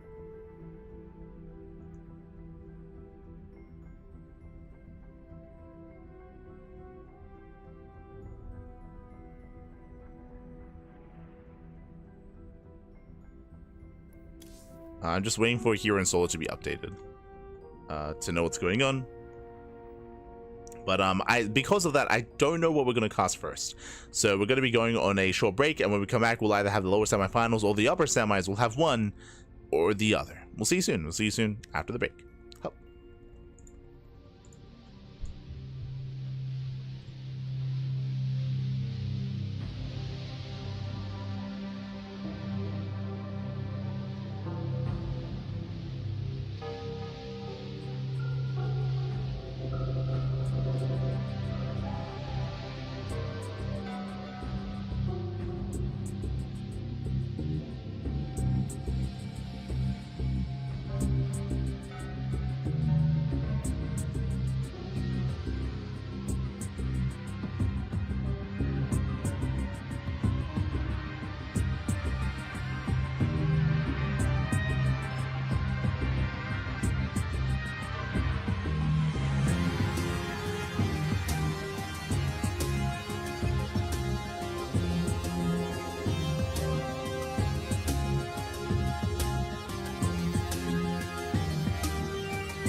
welcome back, everyone. Welcome back to the semifinals, the first of two semifinals here in the WardiTV Monday number 36. Welcome back, and I hope you are ready for a ZVT. Let's go. We have our Terran versus Zerg. We have spawning in the bottom right hand corner of Incorporeal. We have our French Terran player living in the land of South Korea, representing Team Liquid. It is Clem. On Team 0MS, let's go. And spawning in the top left hand corner, we have his opponent. We have the red Zerg player, the red Zerg player himself from South Korea, representing Weibo Gaming. It is SHIN. He's unbound, unbroken, untethered. The excuses are out. No more ping, as we are in Korea. Let's go. Now, for those that do not know, we actually hopped on this quite a lot. Even now, we still bring it up every now and then. Clem, he was in Korea last year. He did spend some time in Korea. I want to say he was like in Korea for 2 months, was it? Maybe a month and a half, leading up to EWC. Leading up to EWC, Clem, he did spend some time. They did book an Airbnb, and it was Clem, Trigger, Estrella, and Future. And I think maybe a couple of others, but they were all in Korea together to practice and get ready for EWC. And it sounds like they're doing the same thing. They're doing the same thing once again, where they are booking together an Airbnb. They're all hunkering down and practicing training and improving in Korea, getting ready for EWC. For those who may be unaware, Esports World Cup is next month. It's in July. It's in July, so it's right around the corner. I should say that this month we have Dallas. Next month is Home Story Cup, is Star Zagora, and then right after that, bam, it is going to be EWC as well. So there's just a lot of tournaments are right around the corner. And Clem, he's there to boot camp. He's there to train, to get ready, and to prepare for the tournament to come. Let's go. Let us go. And also, before I get ahead of myself, predictions now open. Place your bets in the chat for who you believe will take the series. Best of luck. As I mean, Clem was already the world champion. He was already winning everything, but now with 0 ping, it's gonna be hard to bet against Clem, to be honest. We'll see though. We'll see. Best of luck. As we are settling in. Again, I would say that Clem has the best TVZ in the world. You don't get better than, in general, TVZ, TVP. We don't have to talk about TVT. That's fine. But here we go. Reaper pokes in. And so far, SHIN is keeping up. Is zoning away. Goes at initial tumors. And behind this, going for a third CC before Starport. Economic build here by Clem. Is going for his economic opener. Likewise, keeping tabs here on SHIN. SHIN likewise going for a standard opener himself. So far, we're just settling in. Really, we're waiting for the first 7-minute push, to be honest. There's going to be some dancing involved. There's going to be a bit of a back and forth here when it comes to our initial units. When it comes to Hellion aggression, when it comes to Banshee follow-up as well. But there shouldn't be any major damage, at least until the first push. Like ZVT early game, we're just going through the motions here. Spreading creep, connecting bases, saturating. It's a dance between SHIN and Clem when it comes to trying to get into a mineral line, and again, SHIN should be able to keep up.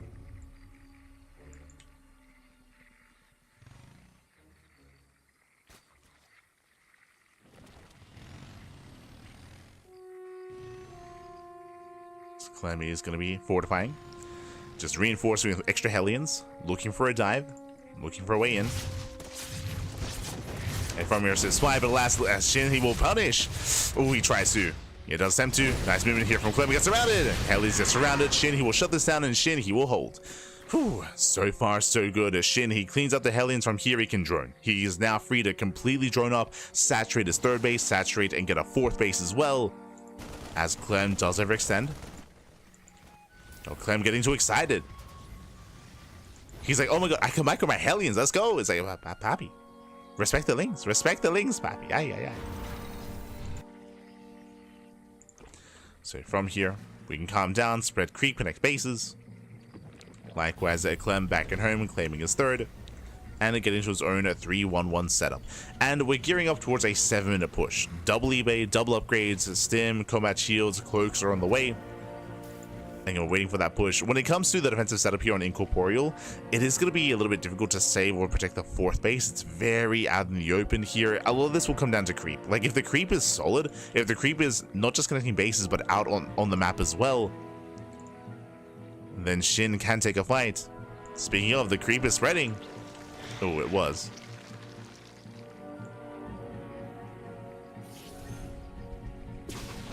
As the tumor is denied. The queens are busy and the base is going to be cancelled. Ay, ay, ay. A rough start here for SHIN.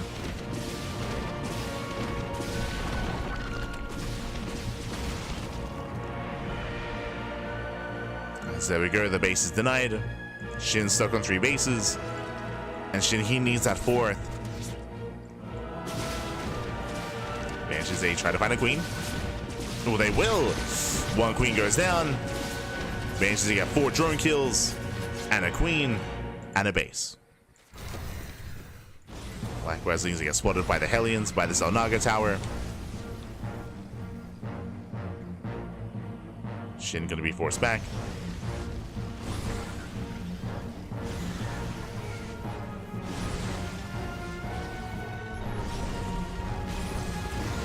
Clem denying creep.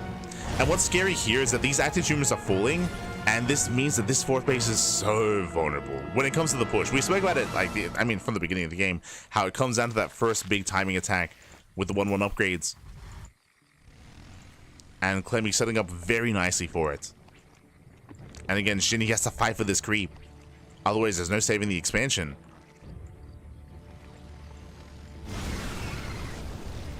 Hellions, they're gonna get caught in, they're gonna get pinned in. Ling Bane rolling forward.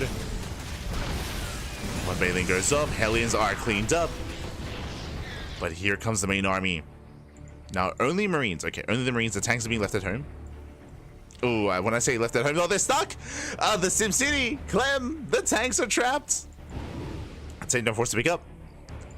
Forced to pick up. And will he notice the tanks? Oh, he does. Oh, no, they're still trapped.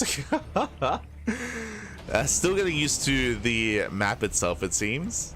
Again, this is a relatively new map pool. SimCity here is lacking for Clem.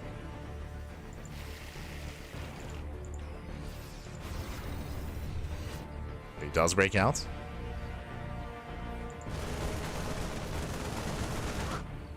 Catching an Overlord. The tanks are still getting trapped. Ay, ay, ay. I mean, the worker can move through. But this means, I think SHIN holds. Yeah, SHIN, he holds. Behind this, it's an ARAX. It's an ARAX 3-base all-in from the side of Clem. So he is going for the all-in. Basically, what's happening here is that no gases, no force CC, extra axes here with no add-ons, making 12 Marines at a time. It's pure Marine tank. And the goal here is to end the game. It's to break SHIN. The creep is looking decent, but now it's receding. SHIN joining up to 80, building up his Lingbane Hydra. This area is very open, so SHIN can attempt to surround.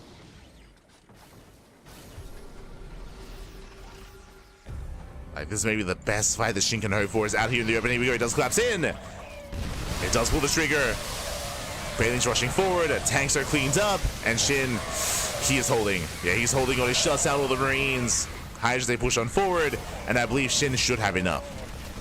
Oh, I say that, that's more Marines coming in. Remember, making 12 at a time. But now no more tanks.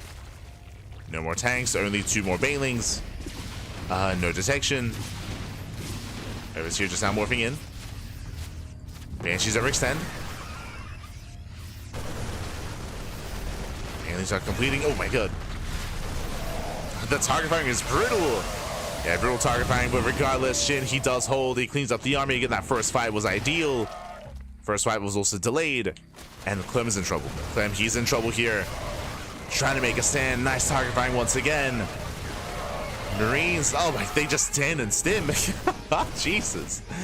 They get surrounded by Lings, but it doesn't matter. It doesn't matter. Marines, they stim, they win, they shut down the Lings, they shut down the Bailings. They get on top of the Hydras. And Clem is still just rallying, is still trying to end the game. Behind this, getting a very late 4th CC. But Lings are here to delay. Clem is forced back. He's forced back home.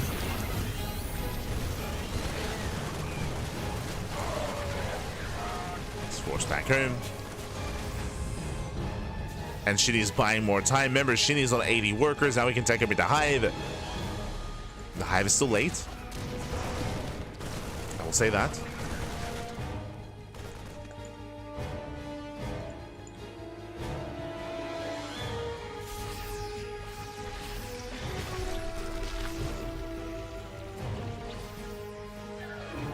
Clem does threaten.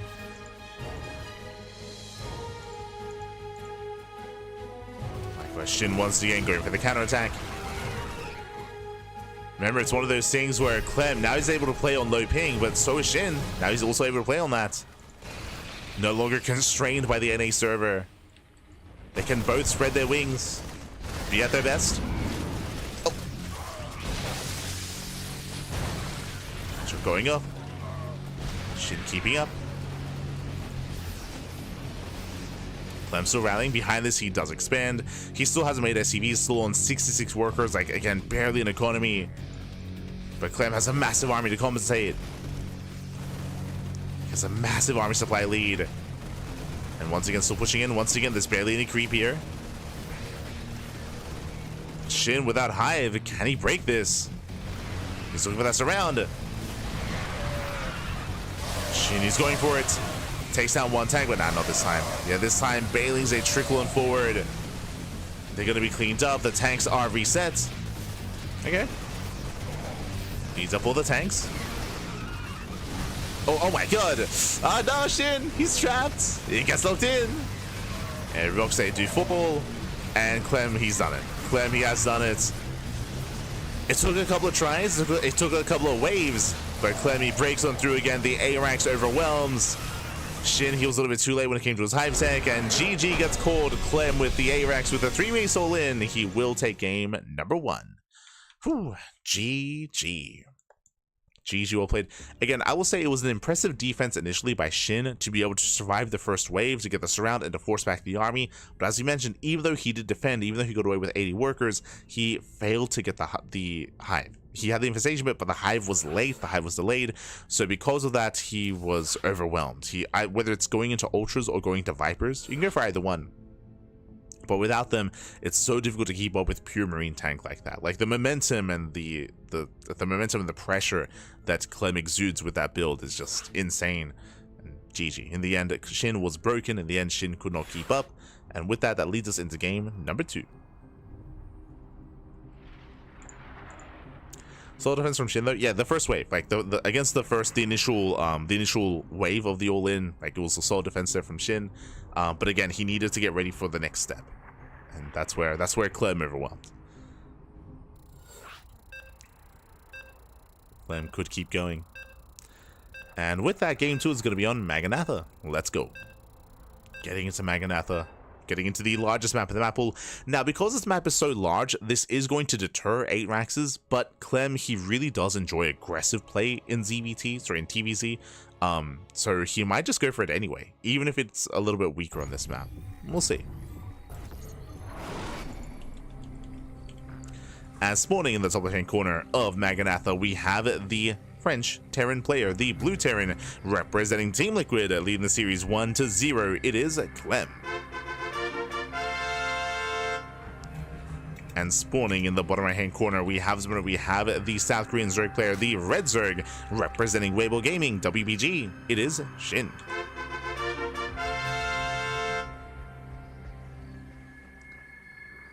Again, just so aggressive there from Clem in that last game. And here we load into the largest map in the map pool, a very large map. But what I will say in favor of something like another 8-Rax is that these bases are very spread out. They're very spread out, but these are, I would say, a little bit more defendable.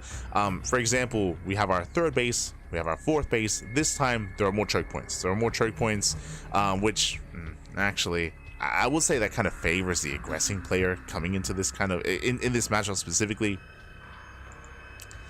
It can make it a little bit more difficult for Ling Bane to try to engage here. As you can see, if we're taking this area as an example for the 4th base, it's less open, right? If it's more open, that's better for the Zerg because there's less Sim City, there's less terrain working against the Link Bane, the melee army of the Zerg player. But here, with all these terrain obstacles, I should say, with areas where tanks that can be pinned against a wall, or bio army can also kite back as well, they can also knock down some of these towers. I would say it would be more difficult for Shin to deal with that kind of build here, if it occurred on the right-hand side. On the left-hand side, I mean, there's no reason to, right? Like, there's no way you're expanding towards the left-hand side here as a Zerg player. So, we'll see if Clem commits again.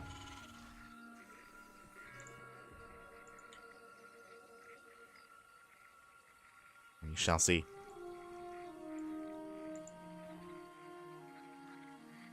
Shin will expand.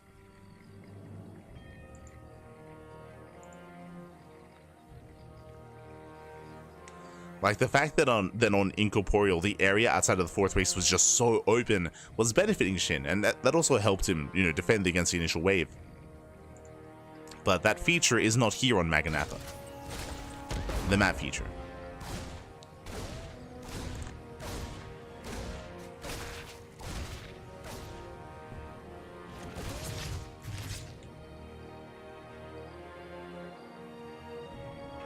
So Clem does poke in.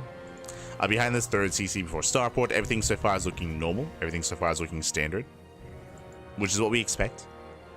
Really, we're going to be keeping our eyes on the gases at the third base and at the Rax production in the main. And even before that, we're going to be keeping an eye on the 1-1 timing as well. Until then, though, it is a bit of a dance between Clem and Shin once again. It's all about Clem maintaining control of the creep and make sure that Shin doesn't just... I mean, Shin should be able to at least connect his bases, but make sure that Shin doesn't have any creep active on the map. Make sure there are no active tumors. It's going to be on Clem.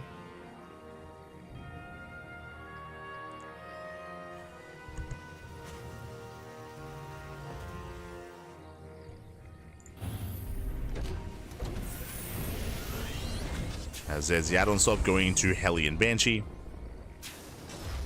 Now, last game we did see Clem overextend with his first wave of Hellions. True. Did overextend.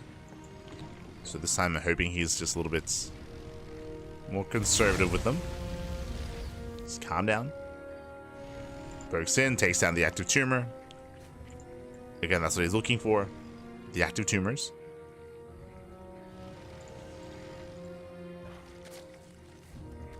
Rotates over. Threatens the mineral line, does pull away. Banshees are building up.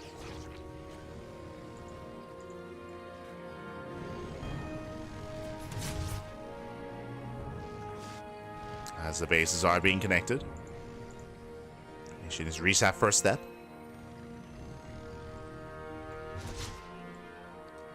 Likewise, 2 more racks is getting to a 3-rack setup.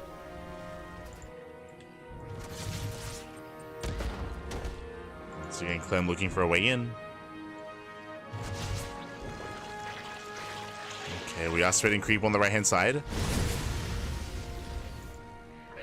Creep is spreading. Banshee into the main. Oh! He doesn't quite commit. Gets a drone, pulls away.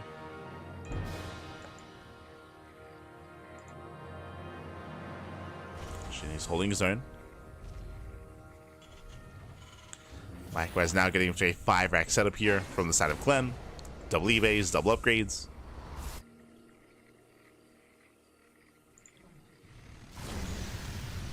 Clem is settling in. Meanwhile, it's going to be Ling Bane once again from Shin, going to a faster lair into double evo chamber. Meanwhile, not again. Meanwhile, just like last time, fourth base is denied. Oh. And the problem is that there's no other option. There's no other fourth base to take here, as opposed to the last map, as opposed to Incorporeal. Lings are coming for this around. Nice catch. They shut down the Hellions. Hellions are surrounded. Clem does overextend. But what I mean by that is that you're not taking a fourth base towards the left-hand side. Like, that's not an ideal fourth. Likewise, you're not expanding towards the Terran player either. So there's only one option, as opposed to Incorporeal, where you could double expand. This base takes a lot of hits. I mean, he's going for it. Bold move. SHIN is double expanding. I mean, he has to. He has to double expand because he's behind. Does take bottom left, but this is going to be a tough base to hold on to. Jesus. Let's go. It's just so isolated. And the problem is that I've seen many a Terran player come in, spot this base, and just kill these rocks. Just destroy the towers to make sure that there's no way to reinforce or no way to just save the space. Go in, knock down the towers, and just kill the expansion.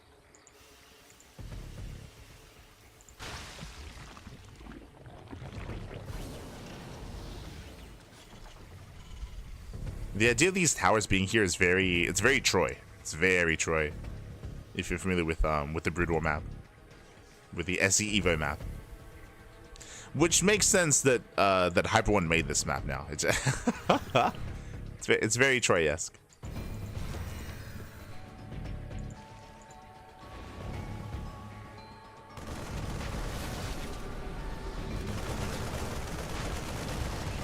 Then does rotate. You see SHIN collapsing in. One tank is on siege. Nice catch. Getting both tanks. Yeah, both tanks going to be going down. And Clem caught with his pants down. And SHIN taking the best fight he could. Collapsing the Marines, cleans them up, and SHIN holds. Whew. SHIN, he does hold on again. Clem just caught on siege out in the open. The creep is continuing to spread. Clem dropping into the main. Gets a queen. Takes down a queen, but SHIN is holding likewise. Bottom left has gotten up. And behind this, you see what I see? I see a fourth command center. Whew, okay, so remember, last game, Clem, he went for a 3-base all-in. He went for an 8-rank 3-base all-in. This time, gases are being taken, gases are being saturated, and Clem is expanding before his 8 racks. So Clem is actually macroing this time. We're building up into a longer game state, which means Clem is not pushing with his main army. He's dropping, of course. Does find the base, but instead we're going for a drop play. It's going to be on SHIN to keep up with that drops. Base is getting low, and the expansion is going to go down. Now, does lose a full medivac for it, but as we mentioned, it's just so difficult to maintain this expansion for any race, really. Got there's a cancel. Clem pushing forward, clearing up a lot of creep. Oh, and there were no active tumors on the right-hand side. There's 0 active tumors here. Army comes in for a flank. Mine shot's going off. Some juicy mine connections. Clem does pull away, but Clem has momentum. Clem, he has a lot of momentum here. He can just keep on going. Meanwhile, we're trying to keep the creep going. There's 2 tumors thrown down.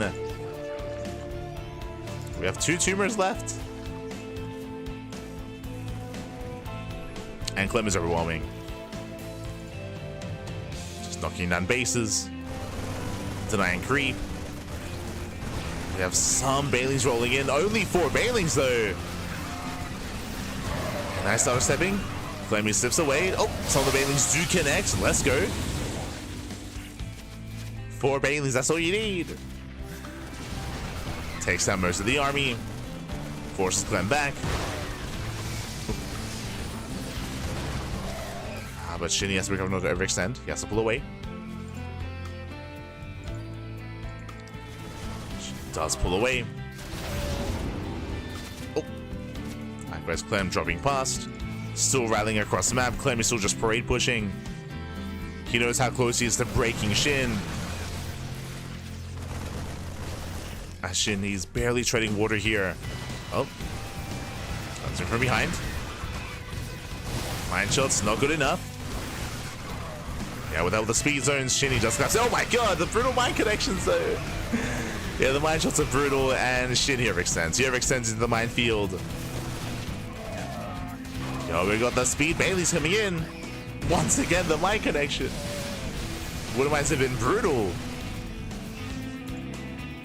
Catching out Bailey's, catching out Lings. SHIN, he plummets in supply. And SHIN, again, he has no creep here outside of his 5th. Thankfully, does have some active tumors here outside of his 4th. But Clemmy rotates. A checks for an expansion.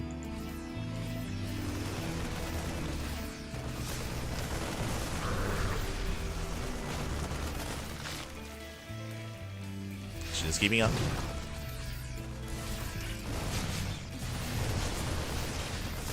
Clem going for a split push. Clem is maxed.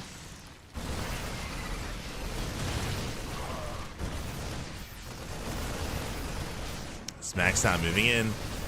SHIN again, he's trying to hold on, but he can't engage. Again, there's just no creep here.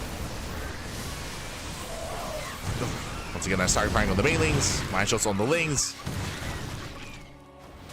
Mind shots are going off. SHIN, he does save the base. Let's go. Saves the expansion. Behind this, do we have a hive? Ooh, no hive. No, this is similar to the last game. Remember in game one, what killed SHIN was lack of hive and lack of hive tech, referring to whether it was ultras or vipers, specifically vipers, in that kind of game state. Here, likewise, SHIN, he's on lair tech. He's stuck on lair tech. So as the game progresses, Clem's army is just getting better and better. 3-3 is almost done. 3-3 is almost done. The quality of the army is just snowballing out of control, and again, SHIN just can't keep up. The base is going to go down. SHIN, he's going for the all-in, going for the base trade. Oh, the mind shots though. Oh my god, oh god. The mind shots are brutal. Banelings, they do crash into the mineral line, which is nice, but this is not good enough. As Clem, he does race back home. Clears out 9 SCVs. SHIN trying to get on top of those ghosts. We'll see if he can. Yeah, the positioning is just too good here. GG gets called. SHIN, he cannot get this around, and Clem will take the series 2-0, advancing on to the grand finals. GG. GG. Well played. A very intense back and forth there between Clem and SHIN.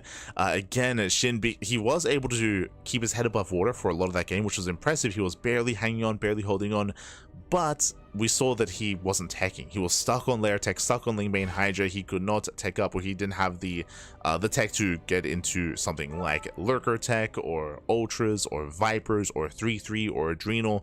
So over the course of the game, he just fell behind. He fell behind. He was outscaled. In the end, he was forced into the all-in. The all-in did not get enough damage done, and GG. GG well played. With that, Clem will take the series, and Clem will make it to the grand finals, waiting for the winner of our next semis. It's going to be a Protoss. But which one? We have a PvP between herO and Creator. Let's go.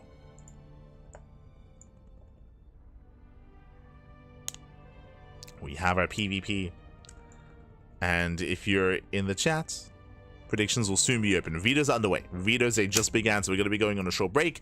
And when we come back, we'll have herO and Creator facing off in the semis. See you soon. See you soon.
And welcome back, everyone. Welcome back to the lower semifinals of this week's WardiTV Monday, number 36. We have one player already waiting the grand finals. We have Clem. Clem, he's waiting in those finals, waiting for the winner of this series, and spawning in the bottom right-hand corner of Maganatha. We have the South Korean Protoss player, the Red Protoss, representing his new team, representing Al-Kadzia Esports. It is Creator.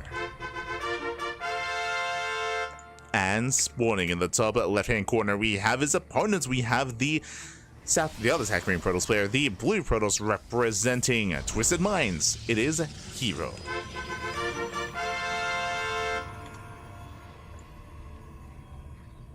Here we go. As we are going to be settling into our PvP, settling into our best of 3. Let's go.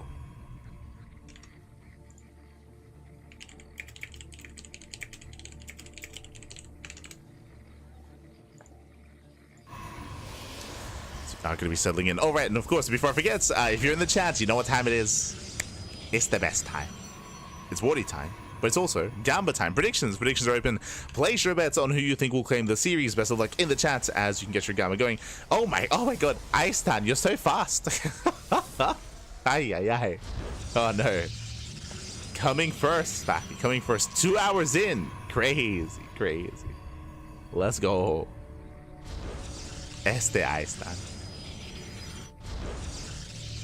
So fast. No one saw you coming. But yes, predictions are open, so place your bets when you think we'll take it. Well, now what I will say is that Creator, he actually did recently beat herO. I think it was last week. Was it last week's WardiTV Monday actually? Hold on. Creator Wikipedia.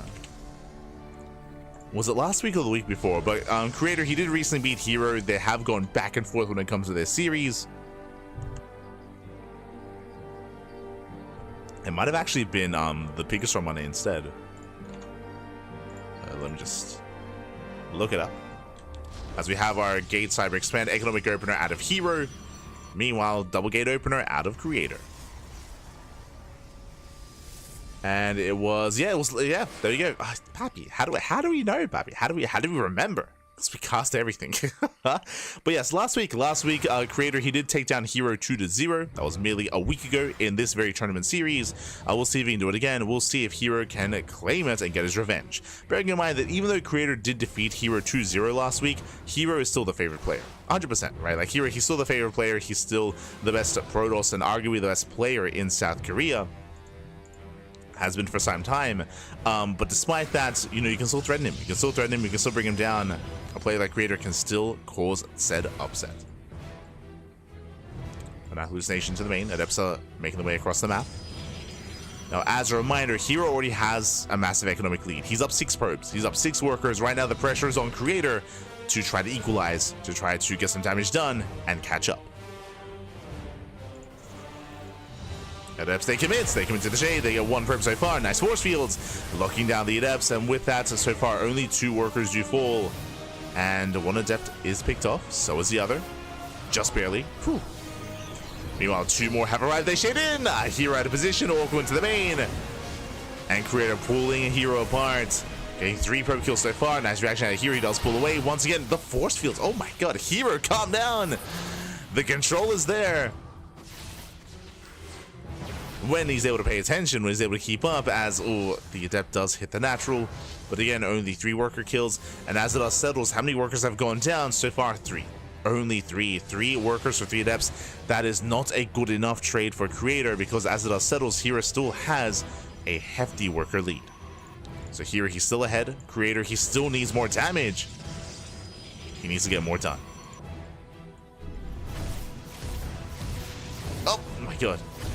As Oracles, they get 1 shot, they get 6 probe kills in the natural, 7 probe kills, very nice.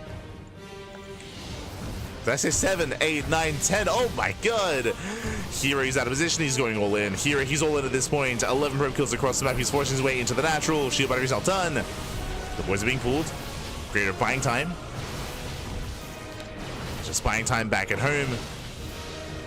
Pulling more workers, leading out more probes. Leading out more probes here.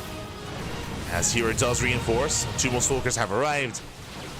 But Creator, he's holding. Yeah, Creator, he's holding on. He forces back the Stalkers, snipes another. Now, because Creator had to pull the boys, doesn't mean that the working outs are evening up. The evening up Immortal has arrived, and herO shouldn't be able to break the Immortal. It should not happen. Yeah, there's the recall back home. As there's still 1 Oracle remaining. Whew, okay, and with the aggression subsiding, where are we exactly? Okay, so we have to take stock. Creator, he's on 35. He's on 35 workers on 2 bases. Likewise, Creator, he is taking into Immortal production. So Stargate Opener into Robo into Immortals from Creator. So he's going to have vanilla Stalkers. Meanwhile, herO, he has a slight worker advantage. Up to 40 workers. He's up like 1, maybe 1.5 probes. And behind this, going into Blink. herO, he will have the more mobile army composition with Blink Stalker. Likewise, herO expands and claims a 3rd. From the side of Creator, late Twilight Council, I would not be surprised if Creator from here goes into Glaive Adepts into an all-in. So we'll see if he goes into Glaives. Glaives is a very popular all-in from this kind of game state. herO is very fond of it as well, but the Forge is throwing me off. With the Forge on the way, Creator, he might just get Charge and expand. What's it going to be? Blink at Charge or Glaives? As we are waiting for Creator. 3rd base is being taken. Charge on the way for herO. And if we're going to be planning to expand and to saturate this base, then Charge will make the most sense for Creator to skip Blink and to try to catch up. But Blink is on the way. Okay, so Creator, tech-wise, is going to be in a really awkward position here.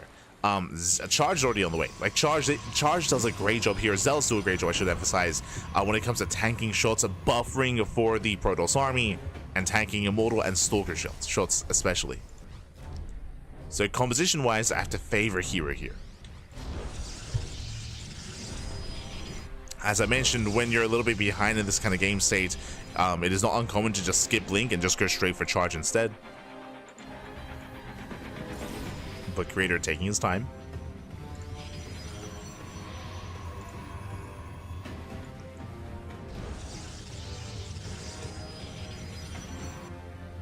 Does take his time. Creator just now getting his base up and running. Meanwhile, herO is already fully operational, already saturated.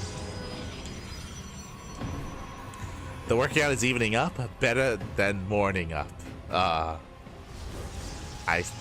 see what you did there, Einstein. God damn it. Einstein. Ay.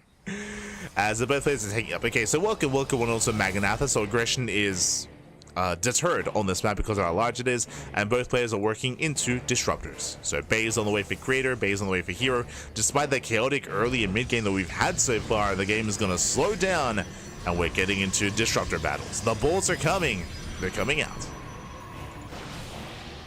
And the question becomes, who can handle their balls better here, herO or Creator? As we have our 2nd robo on the way. Show us those disruptors. Oh, Colossus for okay. We have a disruptors at a Creator, which is normal, which is standard. A herO going for Colossus instead. This is risky. So, for those that are familiar with PvP, you would know that Colossus have their place in this matchup. Colossus, they're like an alternate. They're like an alternate Archon, where Archons do amazing when it comes to tanking and dealing with charge lots because of that splash damage. Colossus are similar. Like, they actually trade quite well against a gateway army, specifically Zealots, Adepts, and Stalkers. Colossus, they have their place. But when it comes to PvP and when it comes to our tech path and the armies that are built, often players skip Colossus entirely, which is why this is a rare sight, and they prefer to go Disruptor, because the reality is Disruptors are almost a hard counter to the Colossus. Disruptors like Colossus, but better as long as you connect. And you can see here, herO, he's still going for the Disruptors after the initial Colossus. This is a little bit risky here, but it can pay off. So here he goes Colossus first, then Disruptor. So he'll have some consistent splash damage. And I did mention that this is like an alternate kind of route or an alternate unit here to the Archon. I just noticed there are no Archons. True. Like, there are no Archons for herO. So he's relying on his Colossus to deal with Zealots for that splash damage. Likewise, Creator, he has fake Archons himself. Let's go. He does hallucinate. Creator, I mean, both players are working towards the Temple Archives, towards Archon production.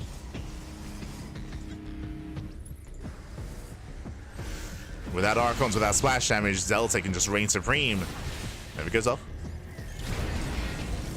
Let's catch a Stalker.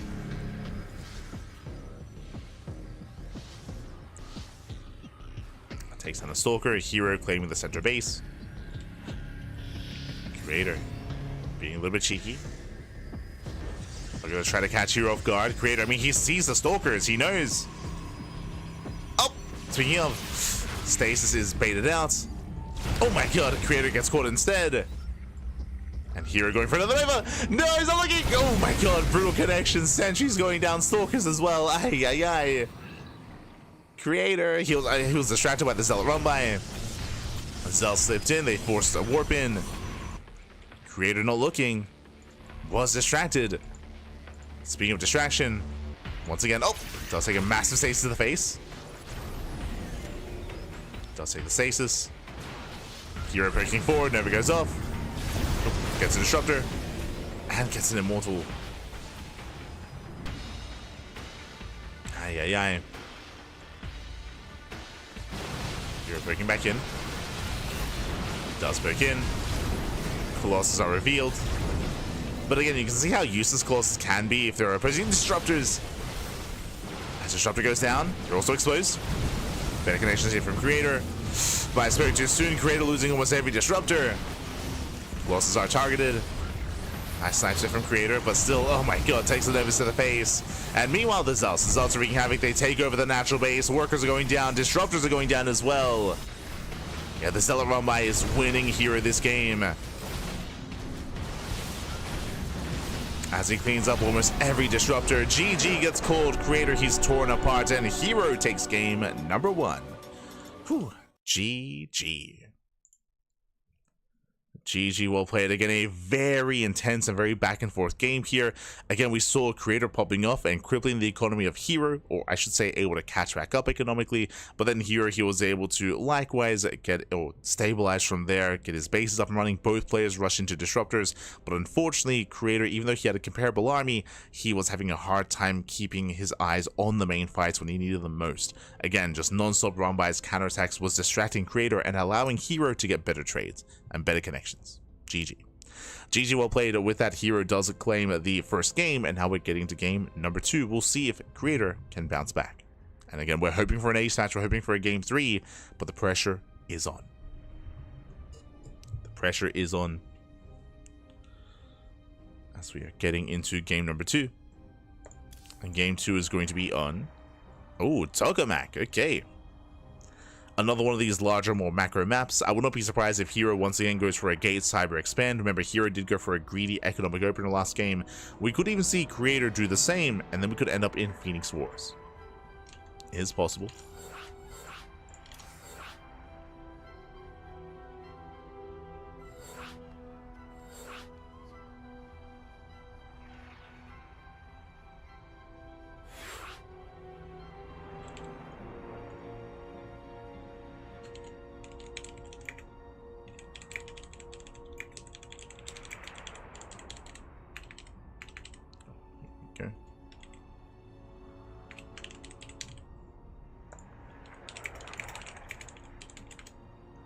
As we are setting up our lobby, just make sure we have everyone involved, everyone is ready, and we're jumping into the game, no matter thus. Let's go.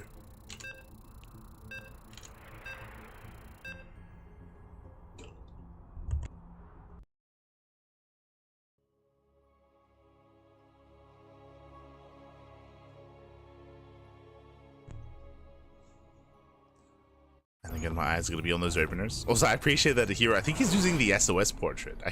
God damn it. Esther here. And spawning in the bottom right-hand corner of Tokamak, we have the South Korean Protoss player. The Blue Protoss down in the series. We'll see if he can bounce back and force the ace match representing Al-Qadsia Esports. It is Creator. And spawning in the top right-hand corner, we have his opponent. We have the other South Korean Protoss player, the Red Protoss representing Twisted Minds. It is herO.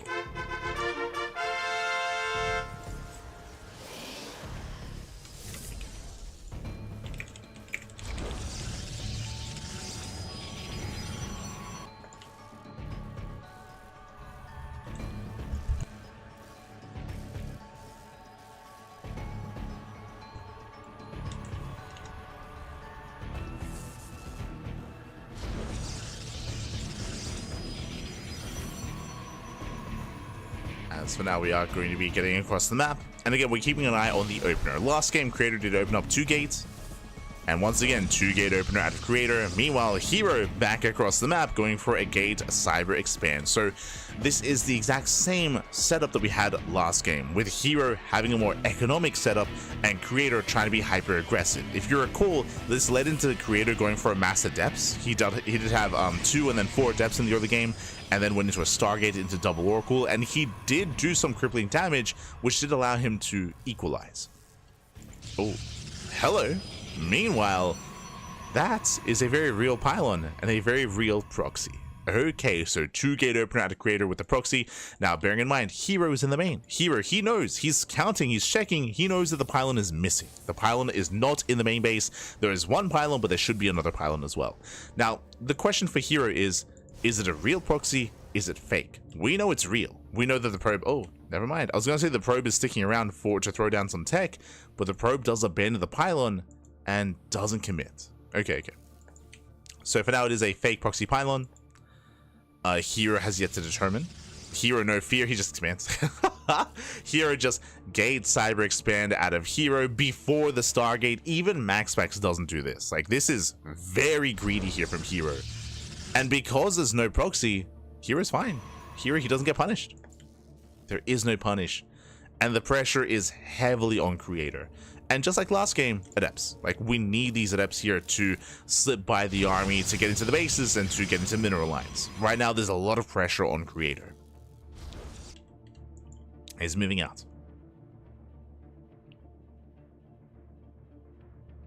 Here we go.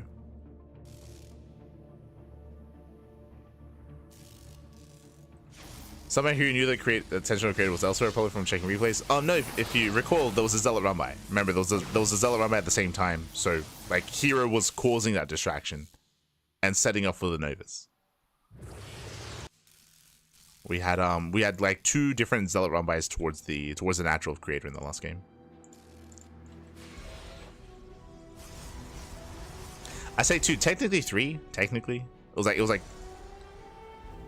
2.5. Because the last run by was staggered because of the stasis trap.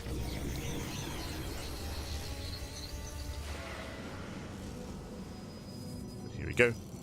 Oh, as Depths they do stayed in. Yeah, here out of position. 2 Depths taking 1-shot probes, and probes are going to be going down. Gets 1, he gets 2.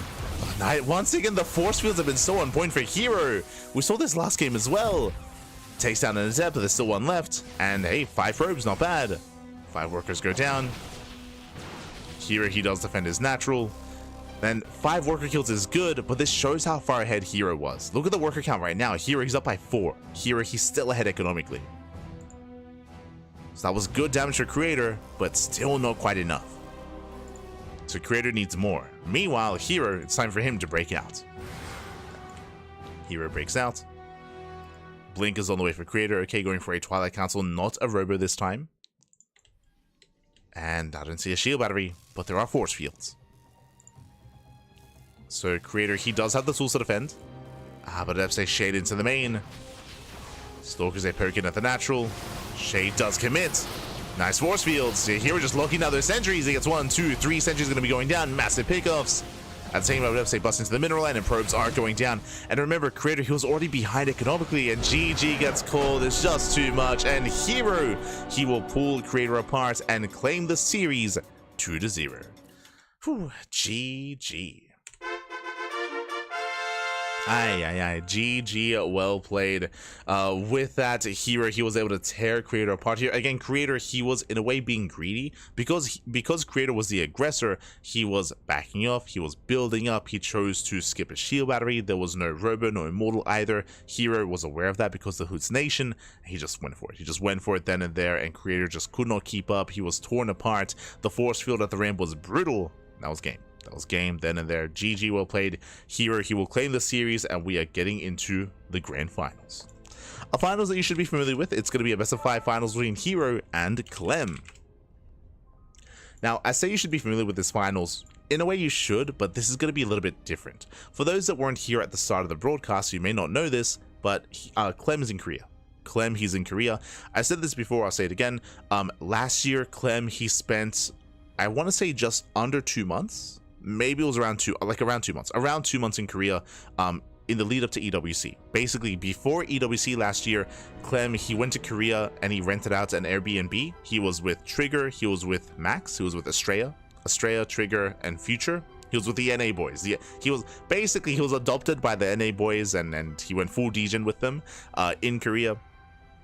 And they were just team housing, basically. They made their own team house, impromptu team house, to train, to practice, to improve, to have that environment. And they got Clem ready for EWC, and he won. Right? He's our champion. He's our world champion. So it did pay off. Clem, once again, doing something similar here, has gone to Korea. We're around 2 months out from EWC, and Clem is getting ready. He's getting ready, he's leveling up, he is practicing, he's improving, he's laddering, getting that Korean practice regiment going alongside players like Trigger as well. And yeah, this is kind of the beginning of that. I think Clem arrived a couple of days ago. I don't think he's been in Korea for too long yet. Not for too long, but because of that, that leading into this finals, it means that they're going to be playing without ping. Typically, both Clem and herO have to play with ping, right? They're typically both playing on the NA server, so ping is a factor. Here, because they're both in Korea, now ping is going to be less of a factor. So that will change some things. We saw a little bit of that between Clem and SHIN earlier. So yeah, it's going to be a slightly different environment, slightly different dynamic between these two players. Let's go.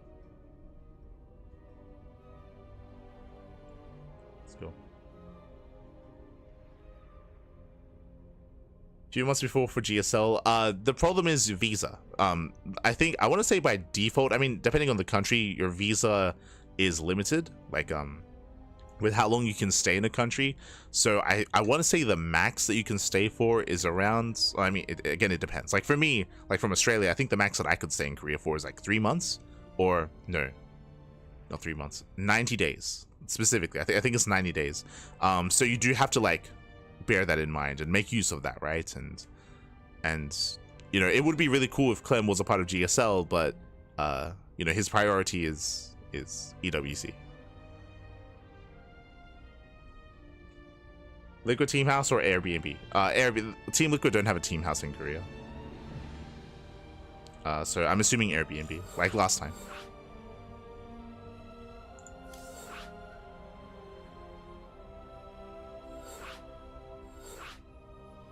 Always forget about visa problems. I mean, it's just how visas work, right? Like you can only stay in another country for a set period of time. And it isn't just that, but it's also like a really intense travel period, because ideally Clem would want to stay in Korea up until EWC, but Dallas is in a couple of days, right? Like Dallas is in a couple of days. Star Zagora is next week. Home Story Cup is end of next month. Like the problem here, ideally you do want to like stay in Korea and practice and train and get ready, but there are a lot of tournaments, so there's going to be a lot of travel involved as well. So a lot of traveling back and forth.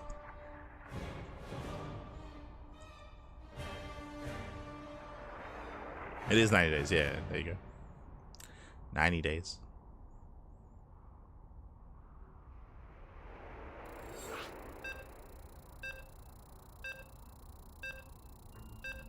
Clem could skip, yeah, he could skip. He could, I mean, he might, I'll be honest. If Clem only got to Korea a couple of days ago, I don't see the purpose in going Korea if you're going to be there for a couple of days, then go to Dallas and then go back to Korea.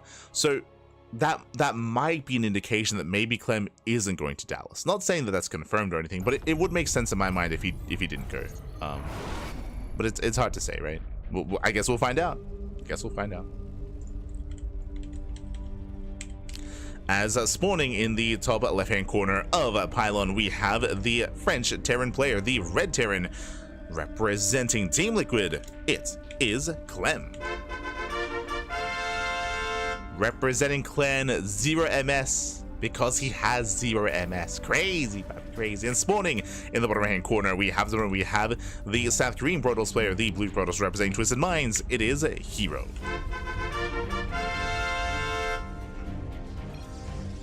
Game paused. As hopefully everything's okay. He's like, sorry, ping issues. True. This is when like I was gonna say Airbnb. This is when Uber Eats has arrived, knocking on the door. He's like, hold on, I'm getting my food. It's like, okay. Exclamation mark menu pog in the chat. So it'll be a moment. I mean, it is 10 p.m. in Korea. Well, soon to be 11 p.m., to be fair. Gotta get his food. Oh, no. But we'll see. We'll see if Clem does end up going to Dallas. Does end up traveling. For now, again, we're gearing up and getting ready for our grand finals. Vitas are done. Game 1 is going to be on Pylon. We'll jump in once our players are ready. We'll jump in.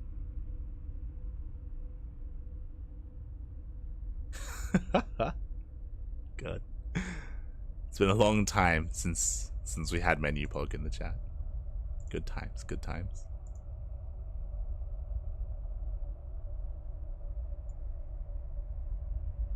Also, I don't know if you saw our schedule this week, but it's covered in GSL. We'll get to it. We'll get to it after we wrap up today's broadcast.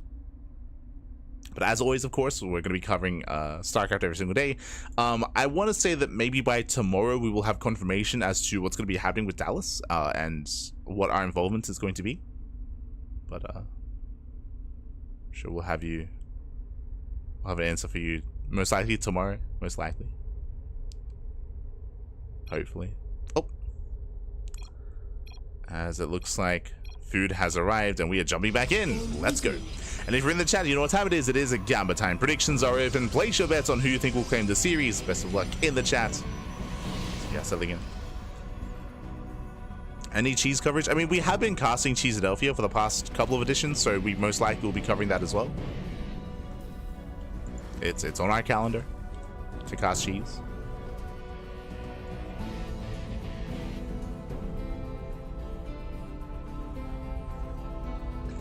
Here we go. As we open up, and welcome on to Pylon. Pylon is one of the more aggressive maps in the map pool, as we did mention before. There are a lot of bases and the map is very wide, but the rush distance by ground is quite short, and we have seen a lot of aggressive builds from Terran players specifically to try to break and try to punish Protoss players in the early to mid game. So we'll see what Clem goes for. As we can see here, single gas opener into a CC on the low ground. So economic start out of Clem, not opening up aggressively here. No extra gas. So economic start out of our Terran player. Likewise, herO back at home going for his own gate expand or gate cyber expand. So far, so good. herO does scout towards left hand side, checking for a proxy. Okay, Clem, he is not one afraid to proxy by any means. So herO just making sure.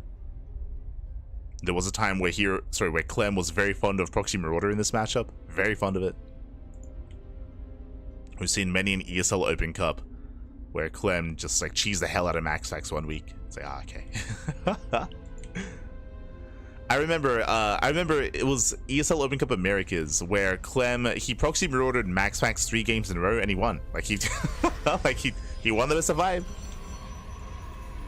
Cheese MaxFax the hell out. Good times, good times. So it was a short finals, very short. But now though, Twilight Council opener out of a herO. Reaper into the main. Oh, and we'll get a probe. 2 workers even, not bad. 2 workers going down. Bunker is done back at home. Reaper will fall. So far, Clem is keeping up.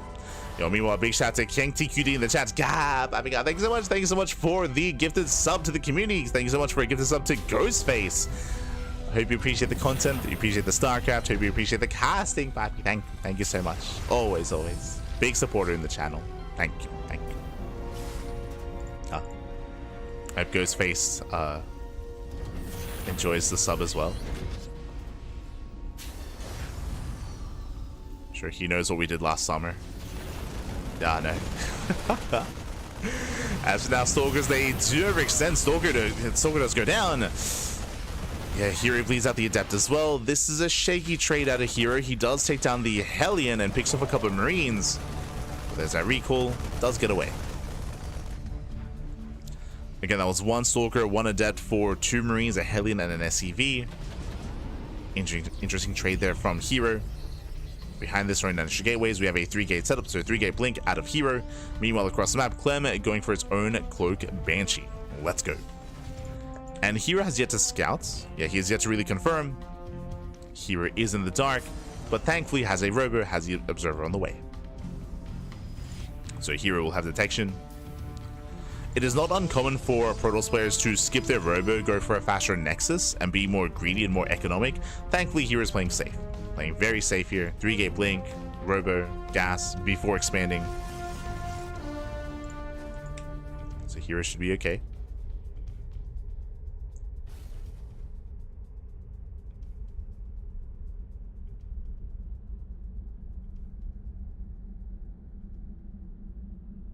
Banshee does move out. We have a second Banshee behind this. We have our 3-1-1 setup. And it's going to be on herO to keep up with said Banshee. And he's ready for it. He has the Observer in between the bases, the Stalkers as well, ready to react, ready to respond.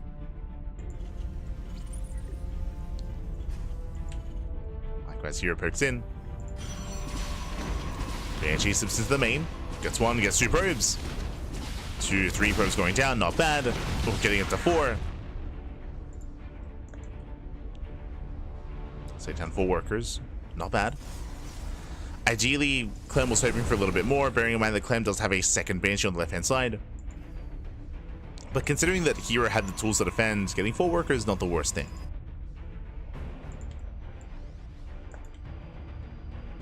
As long as I don't lose the second Banshee. Clem does hit the third. Hashes out 2 more workers, but we'll lose that Banshee. This one not as worth it here. Only 2 probe kills. Ay, ay, ay. And here he's gaining map control. Suddenly, yeah, not as worth it for Clem. I believe he only did make the 2 Banshees. Yeah, there's no third Banshee. Behind this, setting up to defend, we have 2 tanks, 1 in low ground, 1 in the main. The tanks are ready. Fire is in position, and Clemmy should be okay. herO going for the dive. Takes down the first tank. Gets 1. Takes out 1 tank. Cleans up all the Marines. Cleans out a couple of Stalkers. But we'll be able to pull away. It's been 6 Stalkers so far. 5 in total in that fight.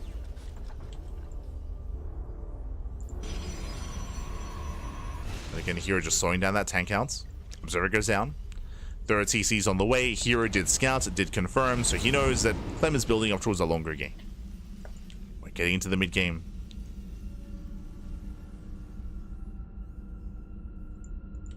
Meanwhile, herO, he does find the drop. Not bad. Takes out a Marauder. Doesn't get the medevac. A nice reaction from Clem. So quick to unload. Clem, he will save the medevacs. Trying to catch out the Stalkers. Clem is on the hunt. He stims once again. Gets 1. Just the 1 Stalker. herO back at home. He needs a little bit more time for the Colossus. herO, he's not ready yet. Does need more time. Clem rotates. Going for the pylon.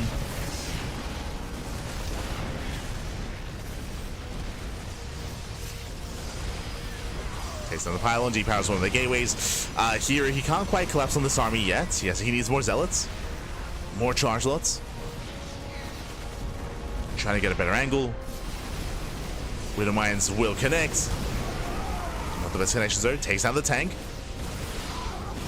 We're going for the dive. The Colossus did overextend, and can he get it? Oh, no, barely not. Colossus pulls away. herO, he's holding on, just barely. He defends the natural. And does survive. Meanwhile, bottom left, taking a 4th. Getting an expansion. Getting a 4th base. herO building up his Colossus count, now up to 2, soon to be 3 Colossus. And Blackwest still being active as well. He gets spotted.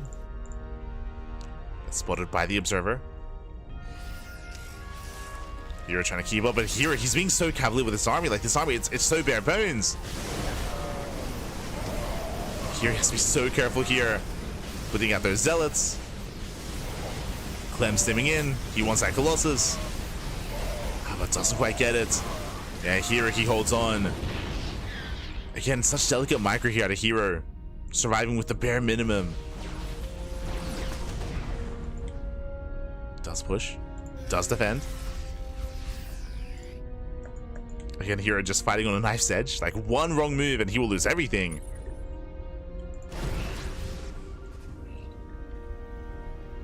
But thanks to that fight, the 4th base is safe. Clem starting up his own 4th CC.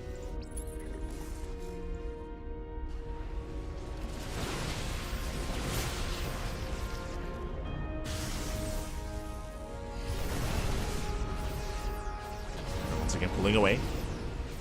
Ordering more zealots. He does see the pickup. Here he attempts to punish. Oh.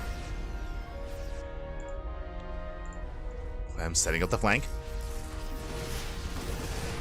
He's barely spotted now, building up to 4 Colossus. Jesus. 4 Colossus for herO. Shulk goes up. Colossus going low. Colossi are getting low. There's 4 Vikings. Nice EMP. EMP on the Colossus as well. And hero's getting punished. 1 Colossus goes down. 2nd Colossus as well. Massive pickoffs. We spoke about this here. He's been fighting on a knife's edge for the entire time. And he's being punished for it. herO overextends. Down to 2 Colossi. Those are some big losses for herO.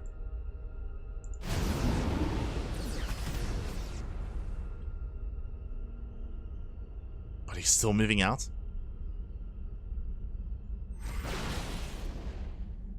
You can see Clem take a supply lead. Threatening a drop into the main. herO pushing forward. Runs into the main army. Here comes that drop. Now herO, he should have a recall, but no energy.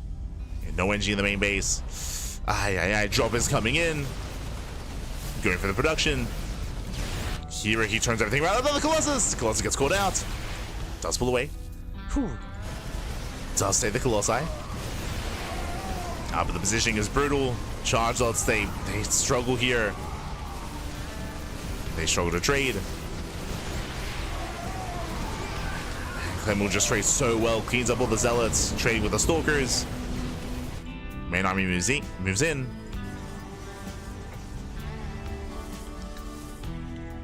Main army looking for a way in, and Clem is maxed out. He's maxed out at this point. 200 supply.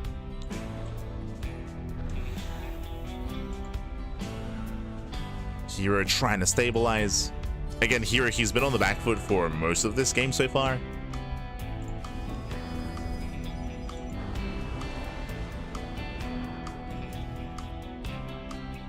After losing out his stalkers, losing out the Colossus.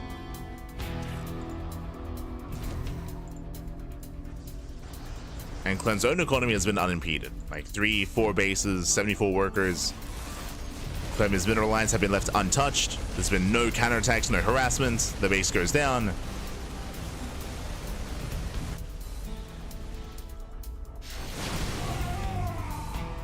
herO looking for the fight.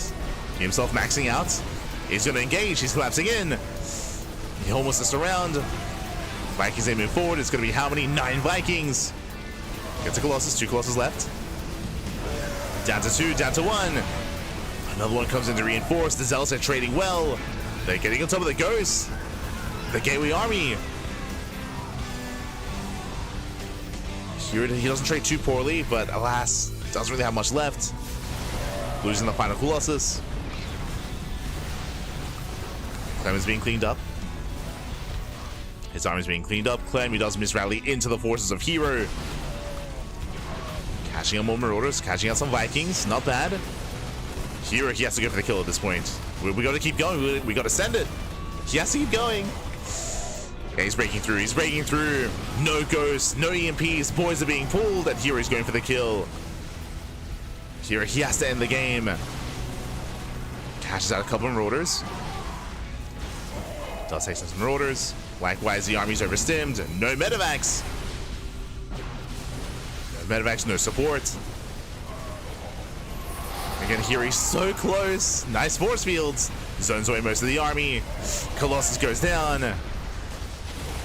But the charge lots, they collapse in. Gets a ghost. Barely takes down a ghost. Gets one. Gets two. As that final ghost is barely surviving. Yeah, Medivacs, they have arrived. And Clem holds. Clem holds. Here, he was completely all in. Here, he had to end the game then and there, and he barely didn't. He was so close. He was so close, papi. Ay, ay, ay. With that, Clem, now he's stabilizing. Rebuilding his Marauders, Ghosts, Medivacs, Vikings. It was a very clutch defense. But from here, doesn't really have anything else. There's no Storm, there's no Disruptors, there's no Sky Toss. No upgrades. Just now claiming a 5th. And Clem already has his own. Like Clem, he's miles ahead. With a better economy, higher base counts, better upgrades as well.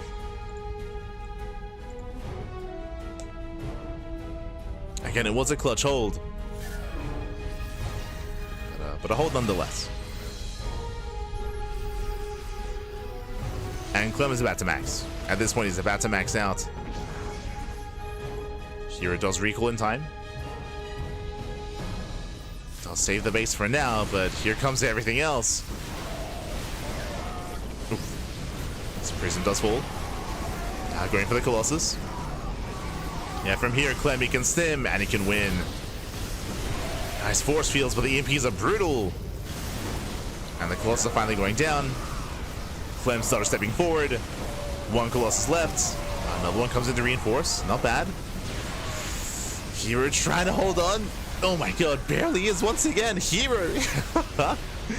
He holds on for a moment, but the Colossus goes down regardless. And again, hero's doing everything he can to tread water. Meanwhile, Clem, he's thriving. Like, he's thriving. His economy is booming. Boys are being pulled. And even if Clem lost all this army, he can just remax. He can just remax, he can rebuild. Meanwhile, herO cannot. herO, he cannot sustain these losses.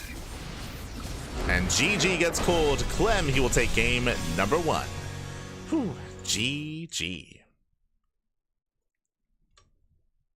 Clem does take lead in the series. Again, it was a very intense game. herO, he was forced into the all-in earlier, and we saw that push. We saw what happened when he was forced into the all-in. He had a decent fight. He was maxed out. He was able to clean up Clem's army, but he couldn't quite kill him. As he was trying to push into the natural reinforcements, the production kicked in, and over time, it was just getting easier and easier for Clem to defend until he overwhelmed. Again, in the lead up to this game, Clem, his economy was untouched. There were barely any SCV kills at all that game. He was just happily getting his natural, his 3rd, his 4th, his 5th base as well. herO, he was just stuck at home, stuck defending. And this is partially because of the map as well. We spoke about how aggressive you can be on Pylon, and Clem just maintained and never let go of that map control. herO, who's just stuck defending, stuck holding on. Barely couldn't keep up. And with that, we're getting into game number 2. Let's go. Loading into Persephone.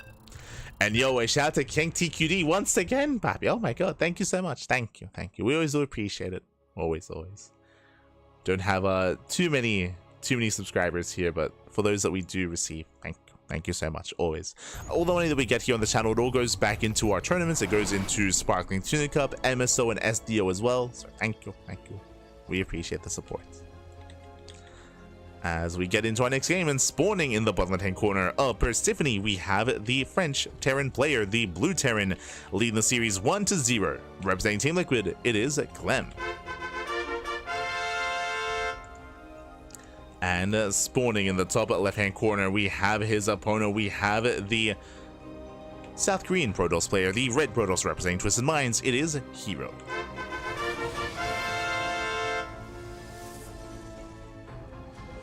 Here we go.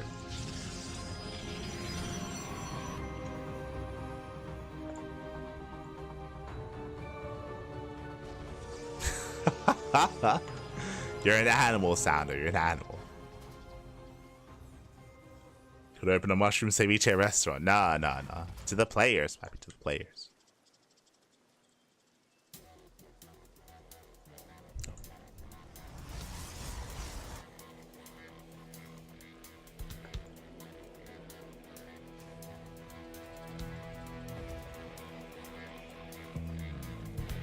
So far, we are going to be settling in. Once again, we have an economic opener out of Clem going for a Rax Expand. Last game, this led into Cloak Banshee, and I'll be honest, the Cloak Banshees were a little bit lackluster. 2 Banshees killed 6 probes in total, which is less than ideal. So here it did have the stronger defense early on. Despite that, did lose map control real fast and real quick. So we'll see how our players do adjust. As here it does open up with his own standard setup. Gate, Cyber, Expand.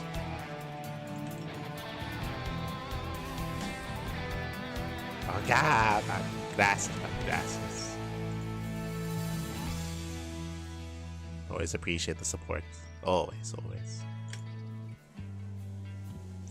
As yeah, today's broadcast was a little bit shorter, which I'm all for as well. Like I said it before, but I was so dead after the weekend broadcast. We did a 10-hour cast yesterday. It's a 10-hour cast. And then after that, I stayed up to make thumbnails. So it took a lot out of me over the weekend. A lot out of me. We do appreciate it. And again, this week is going to be intense as well. I believe Dallas is usually 12 hours. Like each day of Dallas is usually 12 hours, so there's going to be more of that, of course. Looking forward to it. That's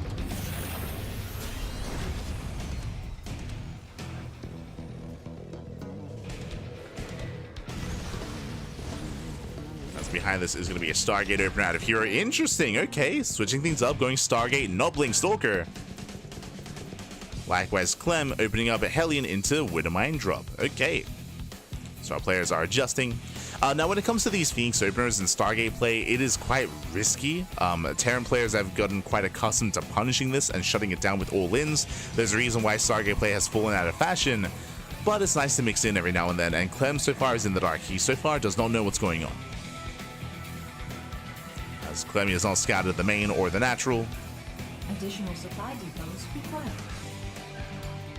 Hellions are rotating. Drop is moving out. It's going to be committed quadruple mine drop. Forward winds moving out towards the main. herO claims a third. Being quite greedy here. Stargate Phoenix opener into a third base. Widowmines are coming in. Phoenix says they will shut this down. But how many probe kills? Does pull the boys. Oh no! It does pull them. And Jesus. Whew, one shot does not go off. Barely not. Widowmines are lifted. They're going to be cleaned up. One probe kill, and the medevac will fall. Whew, in the end, herO, he will defend. He will survive. At the same time, Hellions, they bust into the mineral line. They can 2 shots. Oh, it's 5 probe kills. 5, 6, 7, 8. Can we get 9?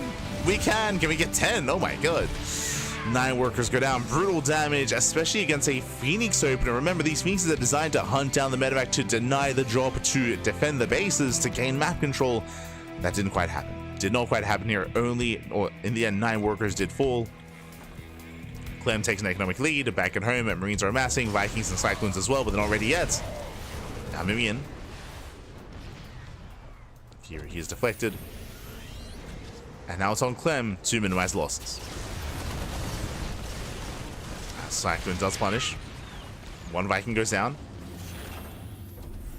Phoenixes are getting low. So far, here is keeping up.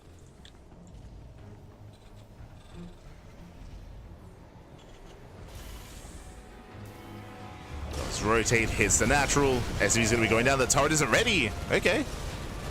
Turret's not quite ready. We get some decent pickups out of herO, but he does bleed out 2 Phoenixes in the process. Oof.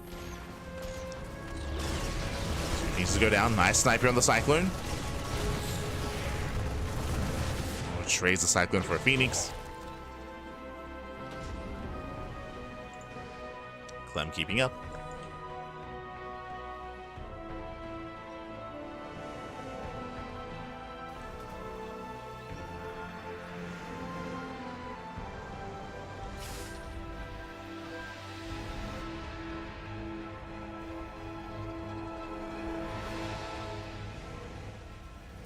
So here he's trying to catch whatever he can here in between the bases. He's stacking. Let's go. Behind this, going to charge ults into Archons and Storm. Here still trying to keep Clem at home. Oof, about the mind shots. Mind shots that catch out of Phoenix. Down to 3. 3 Phoenixes left.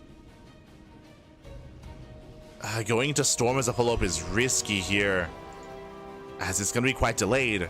And Clem is pushing. Oh, not yet. Clem, he wants to break out. Sim is almost done. Waiting for his upgrades with 10 seconds away. 10 seconds away from Sim. Does move out. Storm is in production. And will Storm be done in time? It's being chronoed. Clem, he breaks free. He breaks free. There's not many Phoenixes here to slow him down. Ideally, you want to catch a medevac. Speaking of, oh, medevac survives. Scans ahead of time. Storm is still not done. Enemy's breaking out. I'm loving knocking down these rocks. Make sure it doesn't get surrounded. Oof. Mindshot going off, and Storm is done in, what, 20 seconds? It's a little bit more time. Zelda coming in for the surround. We're forcing friendly fire. Baiting at the mine shots. Oh, but there are just so many Marines. There's just so much bio here. Storm is done in 5 seconds. Oh no! High Templar goes down just before Storm. There's one High Templar left. He has a Storm. Ooh, does graze the army. Clem pulls away. And Clem, he's breaking through. He's breaking through. He takes down all the Zealots. There's one more Storm. Nice split there by Clem. As we have more Zealot reinforcements. And here he can barely hold on here. He can barely hold on. There's no Storm. Nice kiting. Takes down the High Templar. And now there is 0 High Templar. There's 0 High Templar remaining. 1 just warped in. And Clem has done it. Clem has done it. He has broken through again. It's so risky going for Phoenix openers and Phoenix play. As you can see here. Like here it needed a couple more seconds for Storm. Has even, what, 2 more Storms would have been enough. Nice on Burrow. Say that Clem is overstimmed. Heavily overstimmed here. Never mind. The medevacs, they sustain the army. Clem just keeps going. Does keep pushing. Forcing out Narcon. Widowmine goes down. Mine shot. Ooh, on the charge lots. And here he's just trying to tread water. He's so close to defending, but there's just still so much bio. Down to 2 Archons and 1 High Templar. No Storm yet. He needs a little bit more time.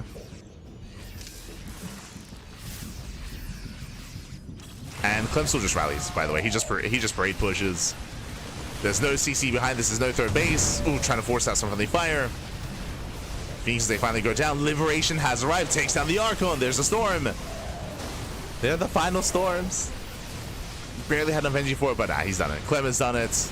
Clem has finally broken through. There's no charge ults. There's no Archons. There's no High Templar. No Storm. There's 1 Phoenix. It's not enough.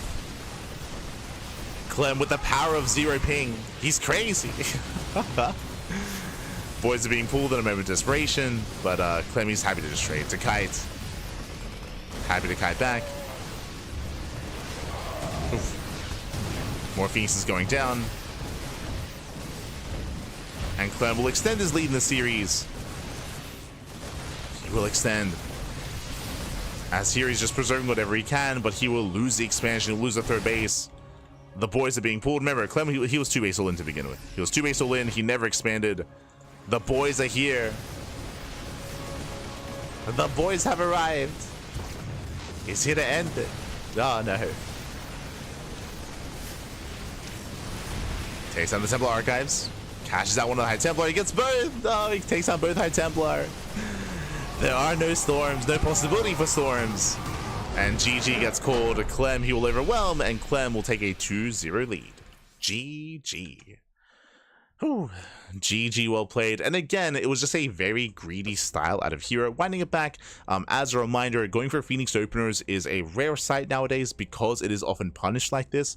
Not just that, going Phoenix, not Colossus, Phoenix into Storm is also quite risky, just because you have to wait for the tech, you have to wait for the upgrade to complete as well, you have to back up your energy, you just don't really have any consistent splash damage. It's a very greedy style, and we saw that Clem barely did punish with a 2-base all-in. Remember, he hit like 20 seconds before Storm. 20 seconds before Storm, he's able to snipe the High Templar, able to establish his position just before Storm was ready.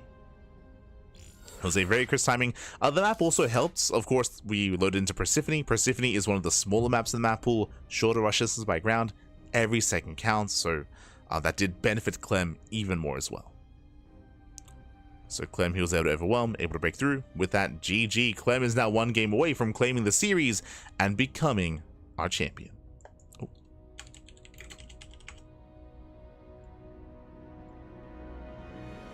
So just realized I didn't have his setup.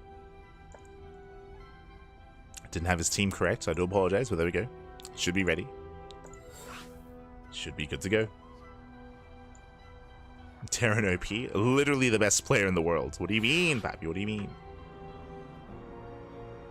And again, just to re-emphasize, like, herO was being greedy. Like, herO was cutting corners. This style, this build that herO was going for does intentionally leave you vulnerable. It intentionally leaves you vulnerable.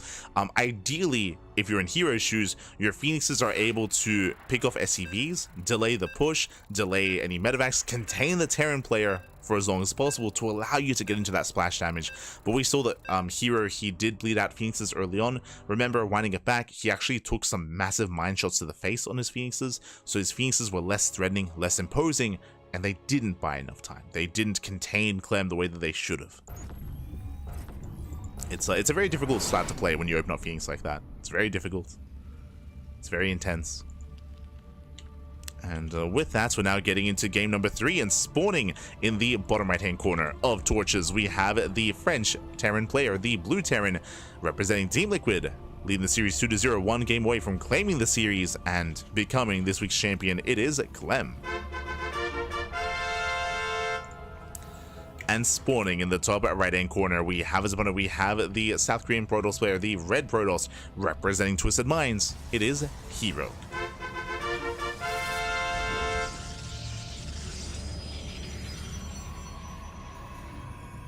Welcome to Torches. Torches is one of the most vetoed maps in the map pool. I would say Last Fantasy and Torches are the top 2 maps that are just non-stop vetoed, and I'm excited to see this map here. It's going to be a short game for sure.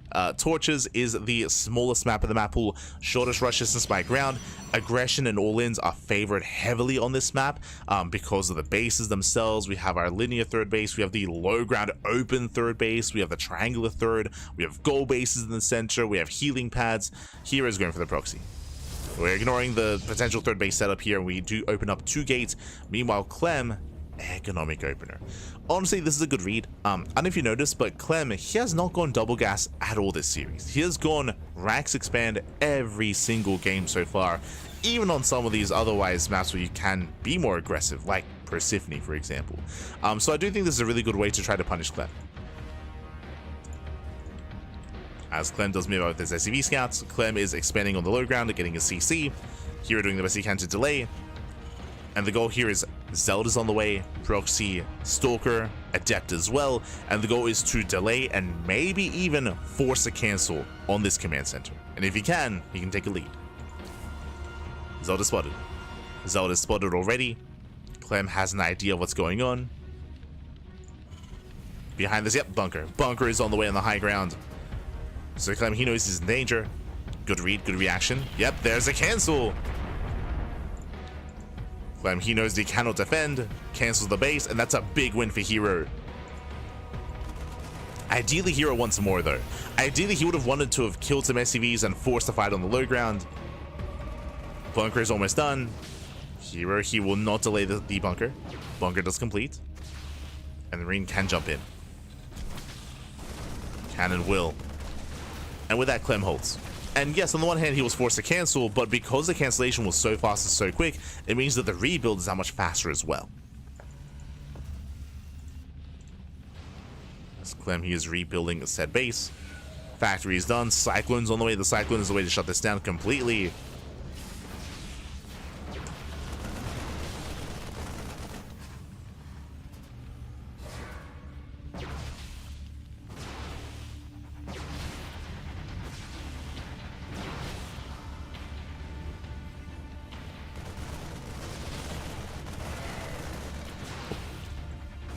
See, depot is under fire. Again, we're just forcing out SCVs. Ideally here, who wants to try to catch some workers and get some economic damage, but the Cyclone has arrived. We have to be careful though, going down the ramp. Oh! Has to respect the force field. Here, he's ready to force field the ramp. Ready to catch any stray units. Oh, speaking of, the sentry is locked on.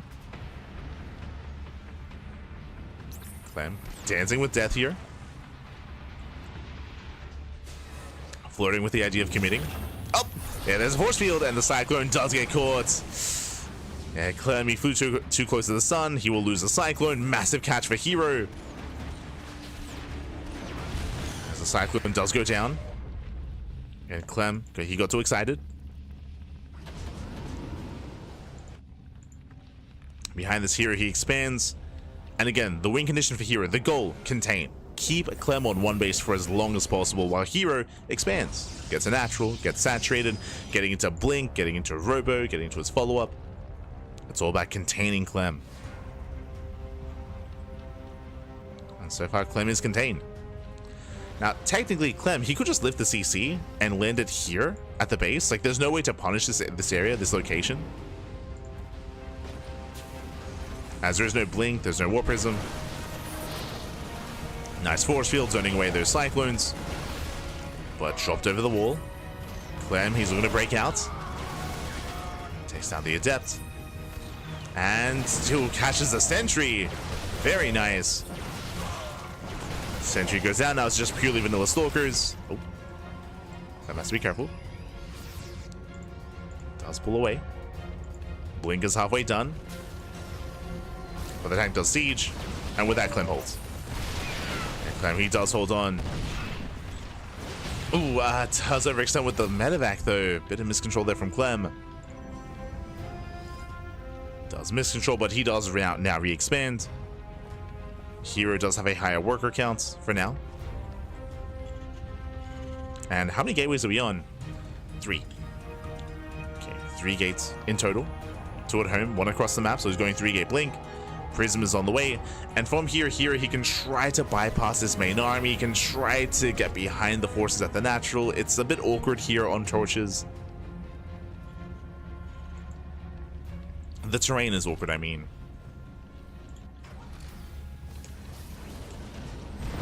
Oh, Blinks in. Gets a tank. Here it does catch a tank. Nice catch. Likewise, doesn't quite get the Raven.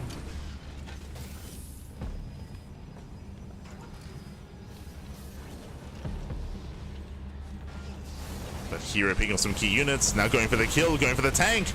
Boys are being pulled. Desert gets the Raven. Not bad. Takes out the Raven, pulls away. Dropping behind the base. Clem, he's in danger here. Leading out workers. I'll say that herO currently is probably in the best position that we've seen him so far in this series, where he's killing SCVs, crippling the economy. Clem is having a hard time keeping up. herO getting a third base behind this, getting further ahead. Here, he's in a good position. And because of that, he might force Clem into a 2-base all-in. He might just force it.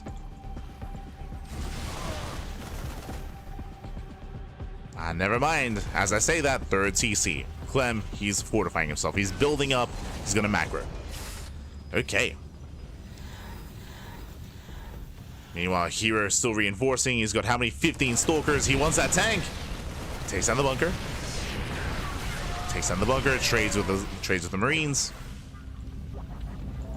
Doesn't break this position yet, but he's weakening it. Likewise, here he did not see the CC. Drops towards the main. Intercepts. Oh, brutal interception. GG gets called. There's no macroing out of this. And herO, he will fight back. He will put a point on the board. Whew, GG. Again, the comeback has begun. herO with a very strong start, able to force a cancel on the CC, delay the expansion, catch the first Cyclone, delay the move out, delay the natural, containing Clem for so long on one base. Not just containing him on one base, containing him on 2 bases as well. Remember, herO, he was freely expanding, getting his natural, getting his third base, getting fully saturated, And not just that, but even crippling the economy. We spoke about it at the time. When herO got into the main, when he was killing 6 SCVs, it was like, yo, herO, he's looking good here. Like, this is the best that we've seen from herO so far in this series. Like, that was his best position he's been in, and from there, he just snowballed out of control and takes the win. So, do we go the distance here? The comeback has begun. Do we go all the way to the ace match? Personally, I would love to see an ace match. Personally, I want a back and forth. I want a game 5. Regardless of how this goes, the pressure is still on herO. Here we go.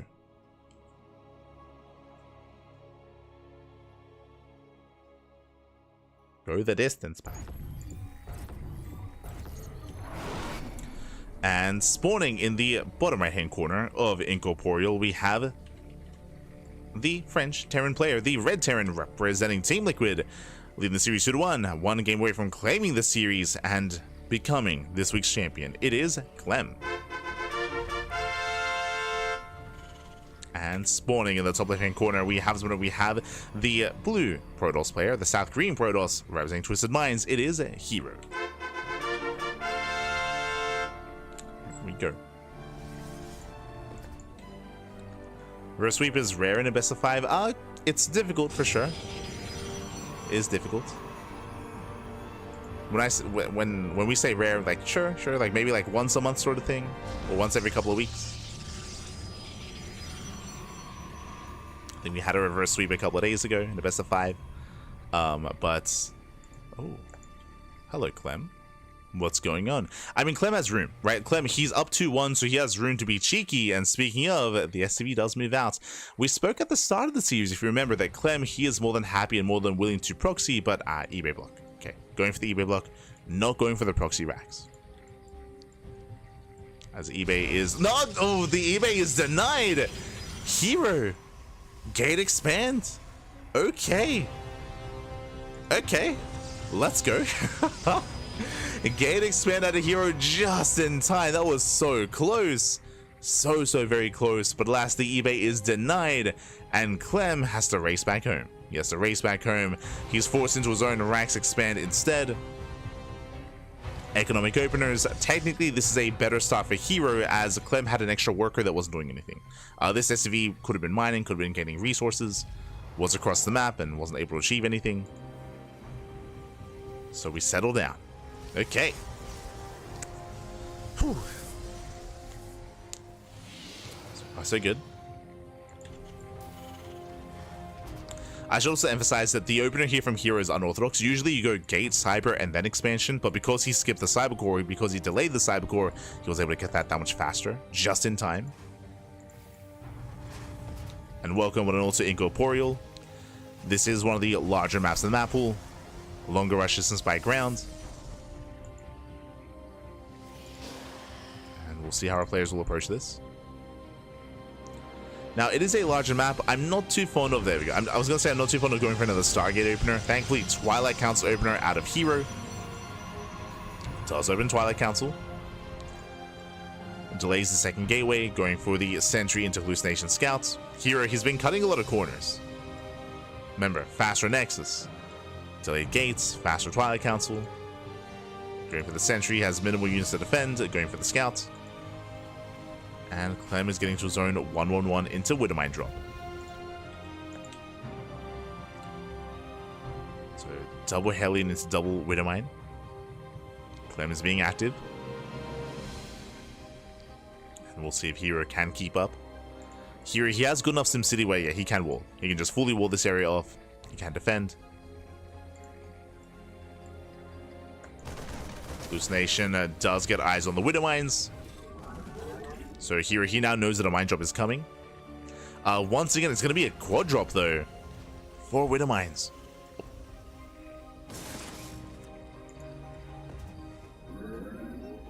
As here, he does see a third Widowmine and a fourth. He knows. He sees everything.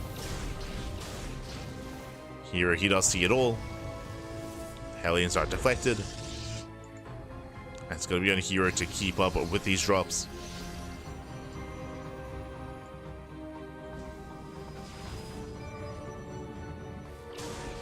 As here's just chasing the medevac.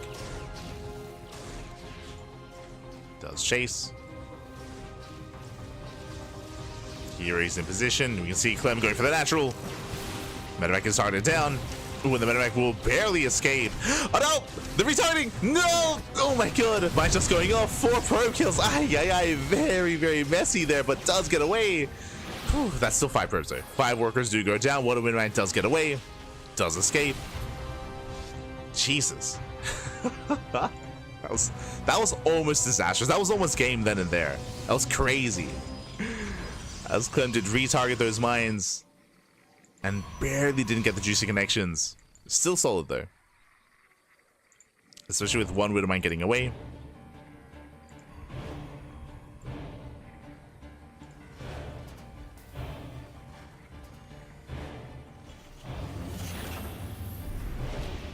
From here, 3-1-1 setup.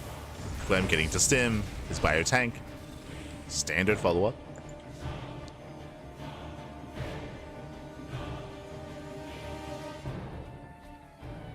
And it's going to be on herO here to stabilize, to recover, build up his third. Hellions, they walk in. herO inattentive.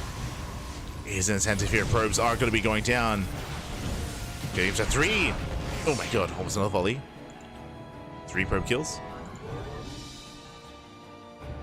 Auto's hard into the natural as well. Oh. Really not. Behind this, we have a standard follow-up. Here he goes for a third gas geyser, goes for charge, goes for the forge and +1 before the bay.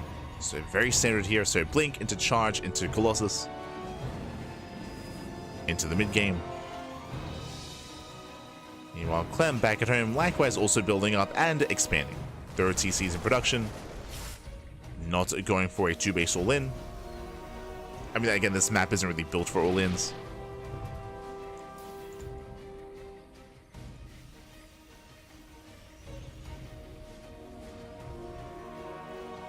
Clem is setting up. Stim is done in 5 seconds, where he can be active with drops.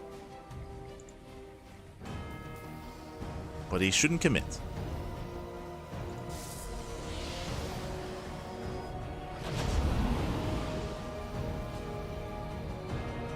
So Clem peels off towards the right hand side.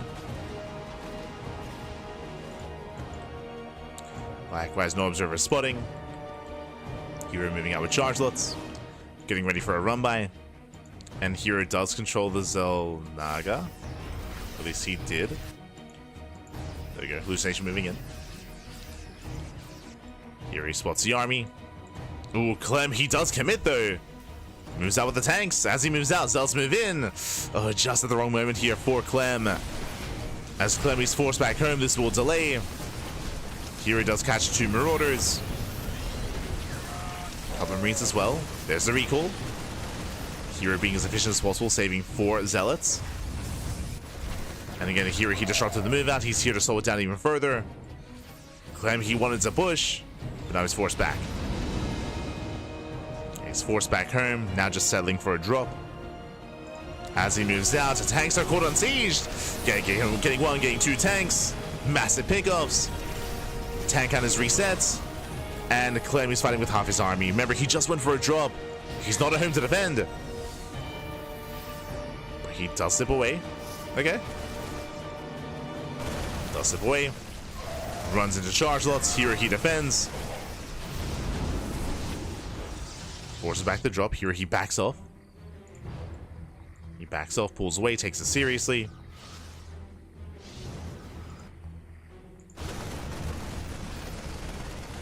Into the natural. Going for the Stalkers, doesn't quite get them. Meanwhile, Clem so far unscattered, going for the 4th base. herO is otherwise preoccupied, out of position. Clem is going for the expansion, sets up the minefield. The minefield is set, probes are going down. Mine just going off, but mainly Zealot. And Clem, can he get out of here? He can. Oh, 1 full medevac goes down. Bleeds out of medevac. Dropping into the natural. More reinforcements on the way. Clem being hyper aggressive. And Clem wants the Colossus. Does want him. Won't quite get him though. But he will get the expansion again. herO, he's just having a hard time keeping up. Doesn't leave his army. Drop back into the third. And the base will fall. Now, this is great and all, but what I'm concerned by is the counterattack. Yeah, GG gets called. Clem, he loses the entire army in doing so. And herO ties up the series 2-2. Whew, GG. On the one hand, yes, Clem did destroy the base, but Clem, he was not trading with the army, he was trading with the bases and trading with the economy. He was killing probes, he was killing Nexus, but the Colossus count, the main army of herO was massive, and Clem plummeted in supply. It wasn't worth it. It was not worth the trade here. Clem lost everything, and herO is going to the ace match. Let's go. herO ties up the series. We're going all the way to game 5. We'll see how this story ends. We'll see how this story ends. And again, it was just a really unfortunate setup there from Clem. Clem going for the move out just as herO was moving in, forcing him back home, delaying the push. herO was able to keep up with the drops. And again, Clem, he did overextend. He was overly aggressive, lost everything in the process. GG. GG, well played. Reverse sweep, potentially. Almost there. Game 5, the ace match is going to be on Maganatha. Let's go.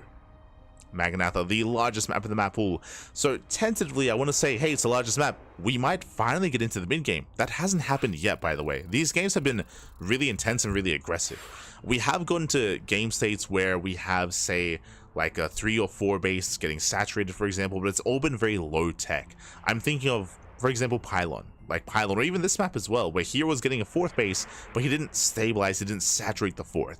Same with Pylon. Pylon, herO got a 4th base as well, but he was stuck on a very low-tech army. And it ended, of course, with herO going for the all-in. We've yet to experience 4 base versus 4 base. Or 4 base versus 5 base, I should say. And we'll see if we can get there. As we are getting ready for the ace match. Again, because the map is larger, I do want to lean towards this game being a little bit more longer here, but we'll see. This might be the game where Clem proxies. Might be the game where herO proxies as well. They're both animals, man. They're both they're both more than happy, more than willing to cheese at a moment's notice. And they both want to be in each other's faces. And here we go, we're getting into the ace match. And spawning in the bottom right hand corner of Maganatha, we have the French Terran player, the Blue Terran, representing Team Liquid. And he was up 2-0, and now he's being brought to his knees to the ace match. Can he bring it back? Can he bring back that momentum? It is a Clem. And spawning in the top left-hand corner, we have the South Green Protoss player, the Red Protoss, representing Twisted Minds. It is herO. We go. As again, here he was down 0-2. He was down in this series, winning 2 games in a row. Can he win all 3? Can he pull off the reverse sweep? He's close. Almost. Let's go.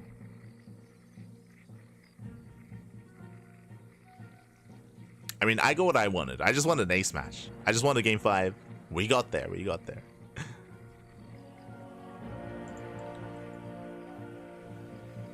As we are settling in. herO moving out with his probe. To scout, to disrupt. As he will confirm the single gas opener. I'm a little bit surprised. Clem, not a single time this series did he open up double gas. Not a single double gas opener this entire series.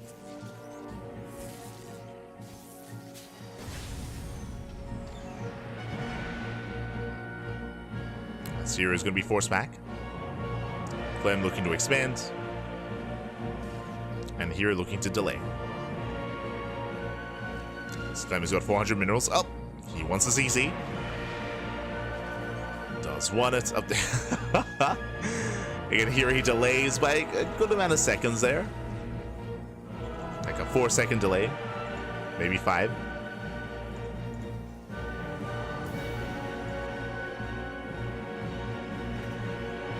As herO is forced back. Does keep the probe alive. And behind this, Clem just going for racks into factory into starport. I'm not expecting anything too fancy here out of Clem. We'll see if he goes into a faster tech lab or if he goes into reactored Widowmine, reactored Hellion. See if he goes for the add-on swap. And now we're settling in. And again, welcome one and all to Magnatha. Magnatha is the largest map in the map pool, known for longer macro games. Rush's despite ground is very long. Likewise, a lot of bases take as well. What I will say about the bases, though, is that they are spread out. The bases are spread out. They're isolated from each other. We saw earlier today how hard it was for SHIN to maintain bottom left, for example. It's just so difficult for any player to take bottom left. Likewise, the center base is also exposed, and there are plenty of avenues here in between the bases to take advantage of as well. So it can be quite aggressive here on Magnatha. I should say there are plenty of ways to be aggressive in a longer game. Meanwhile, herO, Blink. Twilight counts into Blink, throws down 2 more gates, getting up to a 3-gate setup. So a 3-gate Blink Stalker by herO.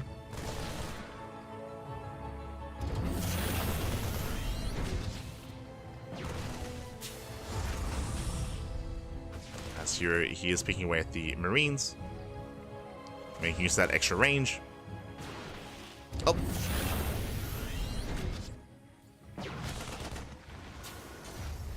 It's into the mineral line. Kills an SCV, but the Cyclone has arrived, and here he did overextend. Oof. Brutal loss there. Stalker goes down. And here he will lose the Adept as well. He trades with the Marines at least. Takes down 3 Marines. But bearing in mind, that was not a Hellion, that was a Cyclone. herO at least is aware, and here we go. We're going for the Cyclone drop. So much more assertive follow-up here out of Clem. Going for the Cyclone drop. We can see shield batteries on the way here at the natural. Main base looking more exposed. Blink is still not yet done. And the drop is moving in. Here he responds. Oh. Does force the pickup, and herO holds. Here he holds on, he defends. How many gateways? Still 3-gate Blink. Robo gasses before third base, so very safe play here by herO, as he does delay his expansion. Again, we'd often see the Nexus before the gas and before the Robo, but not this time. herO playing safe. This also means faster Bay and faster Colossus, but potentially. We'll see if he goes for the Bay before the Forge. If he goes into charge first. As Clem, he does sneak out. They do spot each other. Clem, he doesn't flinch. Uh-oh. Clem, he's pulling the boys. He moves out towards left-hand side. At the same time, here he's pushing in. And there's nothing at home. We're going for the base trade. There's nothing here. There's 2 Marines. And Clem, he just sends it. He doesn't care. He commits to the all-in. The tank does siege, but oh, brutal Blink. Tank goes down. Massive pickoff. There's 3 Marines remaining. Down to 2. 2 Marines left. The Banshees are on the way. herO does kite back. At the same time, does recall back home. And here can he hold on? The tanks do siege. Yeah, there's 2 tanks down to 1. 1 tank remaining. And here he's holding. Yeah, he's holding. He shuts this down. The final tank falls. Now just vanilla Marines. There's done with the Prism. Oh, Prism goes down. But again, we're just running out of bio here. Immortals on the way. Extra work bins. And here he holds. He holds. He defends. He cleans everything up. Did cost him 17 probes though. But herO still has a lead. He has a third. herO, he's on 3 bases. He has 27 probes. Clem down to 20 SCVs. Again, he made the choice, made the decision to commit to the all-in. And herO comes out better for it. herO is in a better position. herO doesn't have to kill. So calm down. We don't have to blink into this. And he shouldn't. Yeah, just picking up some Marines. Picks up a couple of Marines. Clem headed towards the main. herO rotating over. Gets into the main, going for the add-ons. Catching at SCVs. 1, 2, 3 SCV kills. Oof. It is going to be a one-way trip here for herO, as he tries to blink out. 7 SCVs. At the same time, Banshee is going to be dealt with. Stalker's a blink out. It is a trade here for herO, but a trade he can afford. Banshee falls. 7 for 7. 7 pros with 7 SCVs. Now here he did bleed out to 3 Stalkers. 3 Stalkers to go down. Oh. And Clem, we're just going again. we're just sending it again, Pappy. Let's go. Stim is halfway done. Here he's ready for the push. The Observer does spot the tanks. Mineral field depleted. And here he's ready for a fight on the low ground. Clemmy pulls away. Does pull away. I'm sure it does know there's a shimmer. There's a blink. Gets 1, gets 2 tanks. Yeah, bird tanks go down. Brutal pickoffs. And Stim is not yet ready. He can't stim in. I started stepping, but yeah, herO, he's having his way with this army. Clem is being torn apart. The Stimless Marines. Ay, ay, ay.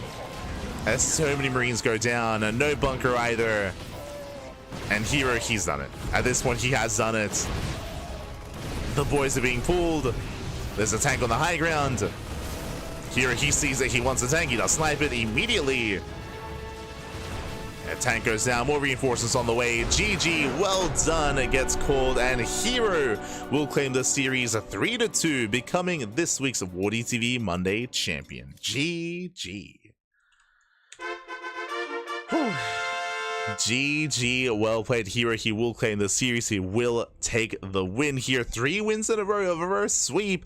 Again, not seen too often here, but I appreciate that we at least had a back and forth. Clem was, I mean, both players were hyper aggressive. I see in the chat, we finally made it to a late game. Kappa. Never got there. Not between these two, but again, it's just their style here. Both Clem and herO, they're both hyper aggressive in this matchup. In general, they're both hyper aggressive, and that makes for a very fun series, very fun back and forth, very intense. And GG, well played. Clem does take it. When it comes to this game, it was just it was almost like a coin flip where they miss each other, right? It was 2 ships passing in the night, but herO has recall is the difference. Like both armies, they miss each other, both armies crippled each other's economy, but herO recalled back home, so here he was able to clean up the army and preserve his forces. Clem wasn't able to do so. Likewise, he also had a lower SCV count as well. He bled out more units, who was more committed, and in the end, herO does take it.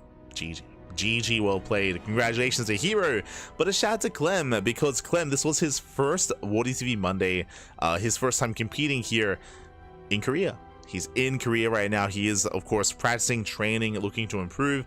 Because he's currently in Korea, I don't know if he's going to go to Dallas. We don't have confirmation. Right now, we don't actually know who is and who isn't going, but it wouldn't surprise me if Clem doesn't go, just because, you know, he just got to Korea. So it'd be kind of weird if he went to Korea for like a couple of days and then left to go to Dallas. Like scheduling wise, it feels a little bit weird, but we'll see what happens when it comes to who does and who doesn't go to Korea. Sorry, who does and who doesn't go to Dallas. But with that, GG, well played. With that, congratulations to herO.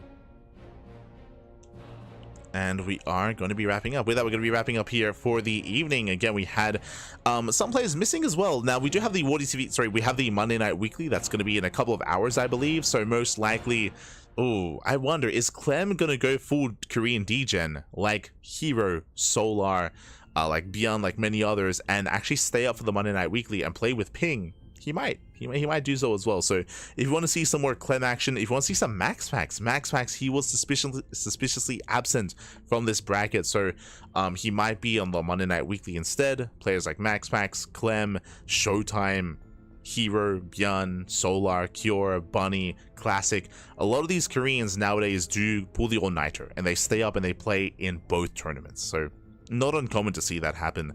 So again, if you are unsatiated, if you want some more StarCraft, if you want some more content, then we won't have you covered, but some other casters like Rotterdam, Zombie Grub, and Steadfast. Those are the trio. Those are usually the 3 that cast the Monday Night Weeklies in English.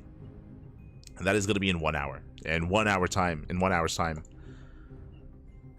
So not too far away whatsoever. Meanwhile, we have our next broadcast in a couple of hours, as I switch our scenes over and catch up on our schedule. Bam! And if you notice, but our schedule is very GSL heavy. Very GSL heavy here. So the Pigasaur Monday was moved. The Pigasaur Monday is now the Pigasaur Tuesday or Wednesday for us. So it is going to be in 2 days time. Instead, we're going to be catching up with the GSL broadcast. We did cast all of Group Stage 1 for GSL, but now we're going to be catching up with last week's matches. So Group Stage 2 and the semifinals and finals as well. So I believe Group A is going to be tomorrow, Tuesday, 9 a.m. KC. We're going to be covering Group A. Group B is going to be Thursday morning, and the semis plus finals are going to be Thursday evening. And you may be looking at this and be like, hold up, if you're catching up on last week's GSL matches, then why are there more slots here? Well, that, my friend, are the qualifiers. GSL Season 2 qualifiers were yesterday. And it was not live streams. There's always someone asking like, oh, did anyone cast it live? No one has casted GSL qualifiers live in like 10 years. so just as a heads up on that one. So the GSL Season 2 qualifiers were last night. It was a 2-day event, I believe. I believe it was last night and the night before that. They concluded, obviously no one casted it live. We will be covering those replays of the qualifiers on Friday and Saturday, just before DreamHack Dallas and in the middle of DreamHack Dallas. I say in the middle, we won't be clashing with Dallas. Basically, after we wrap up our Dallas broadcast, we're going to get some sleep, go live with GSL, and then go live with Dallas. So it's going to be like when Dallas goes down, when Dallas wraps up, then we'll go live with the GSL qualifiers as well. So again, it's a lot of GSL casting this week. A lot going, almost purely GSL casting this week, actually, now that I look at it. Of course, we still have the podcast on Wednesday and Pigasaur Tuesday on Wednesday as well. So plenty more content to come here on the channel. And of course, you can see DreamHack Dallas is this weekend. I can with almost full certainty say that we will be casting DreamHack Dallas in some way, shape, or form. We're most likely going to be covering like the first stage, like day one. Day one, we're probably going to be casting, and then day 2, day 3, co-streaming, right? That'll probably be the plan when it comes to co-streaming and when it comes to our casting.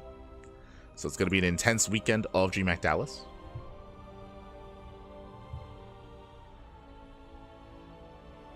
Here we go.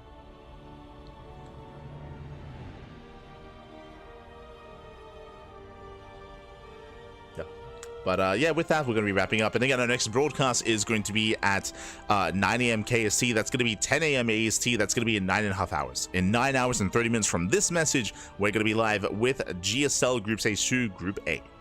So we got you covered there with some GSL content. Otherwise, thanks for watching. Thanks for the support. Again, it's going to be a very intense week of StarCraft as we are casting almost non-stop GSL twice a day, every single day into Dallas. Next week is going to be next week I believe is going to be GSL. Then after that, Stars Agora. Home Story Cup is next month. What else is next month? Cheesedelphia is next month. The Brazilian Socrates Circuit is in June. Stars Agora is in July, of course. Like, there's just so much content, so much StarCraft, so many offline events. It's going to be difficult to keep up, but we'll do our best, and I'm sure you will as well. So, oh boy.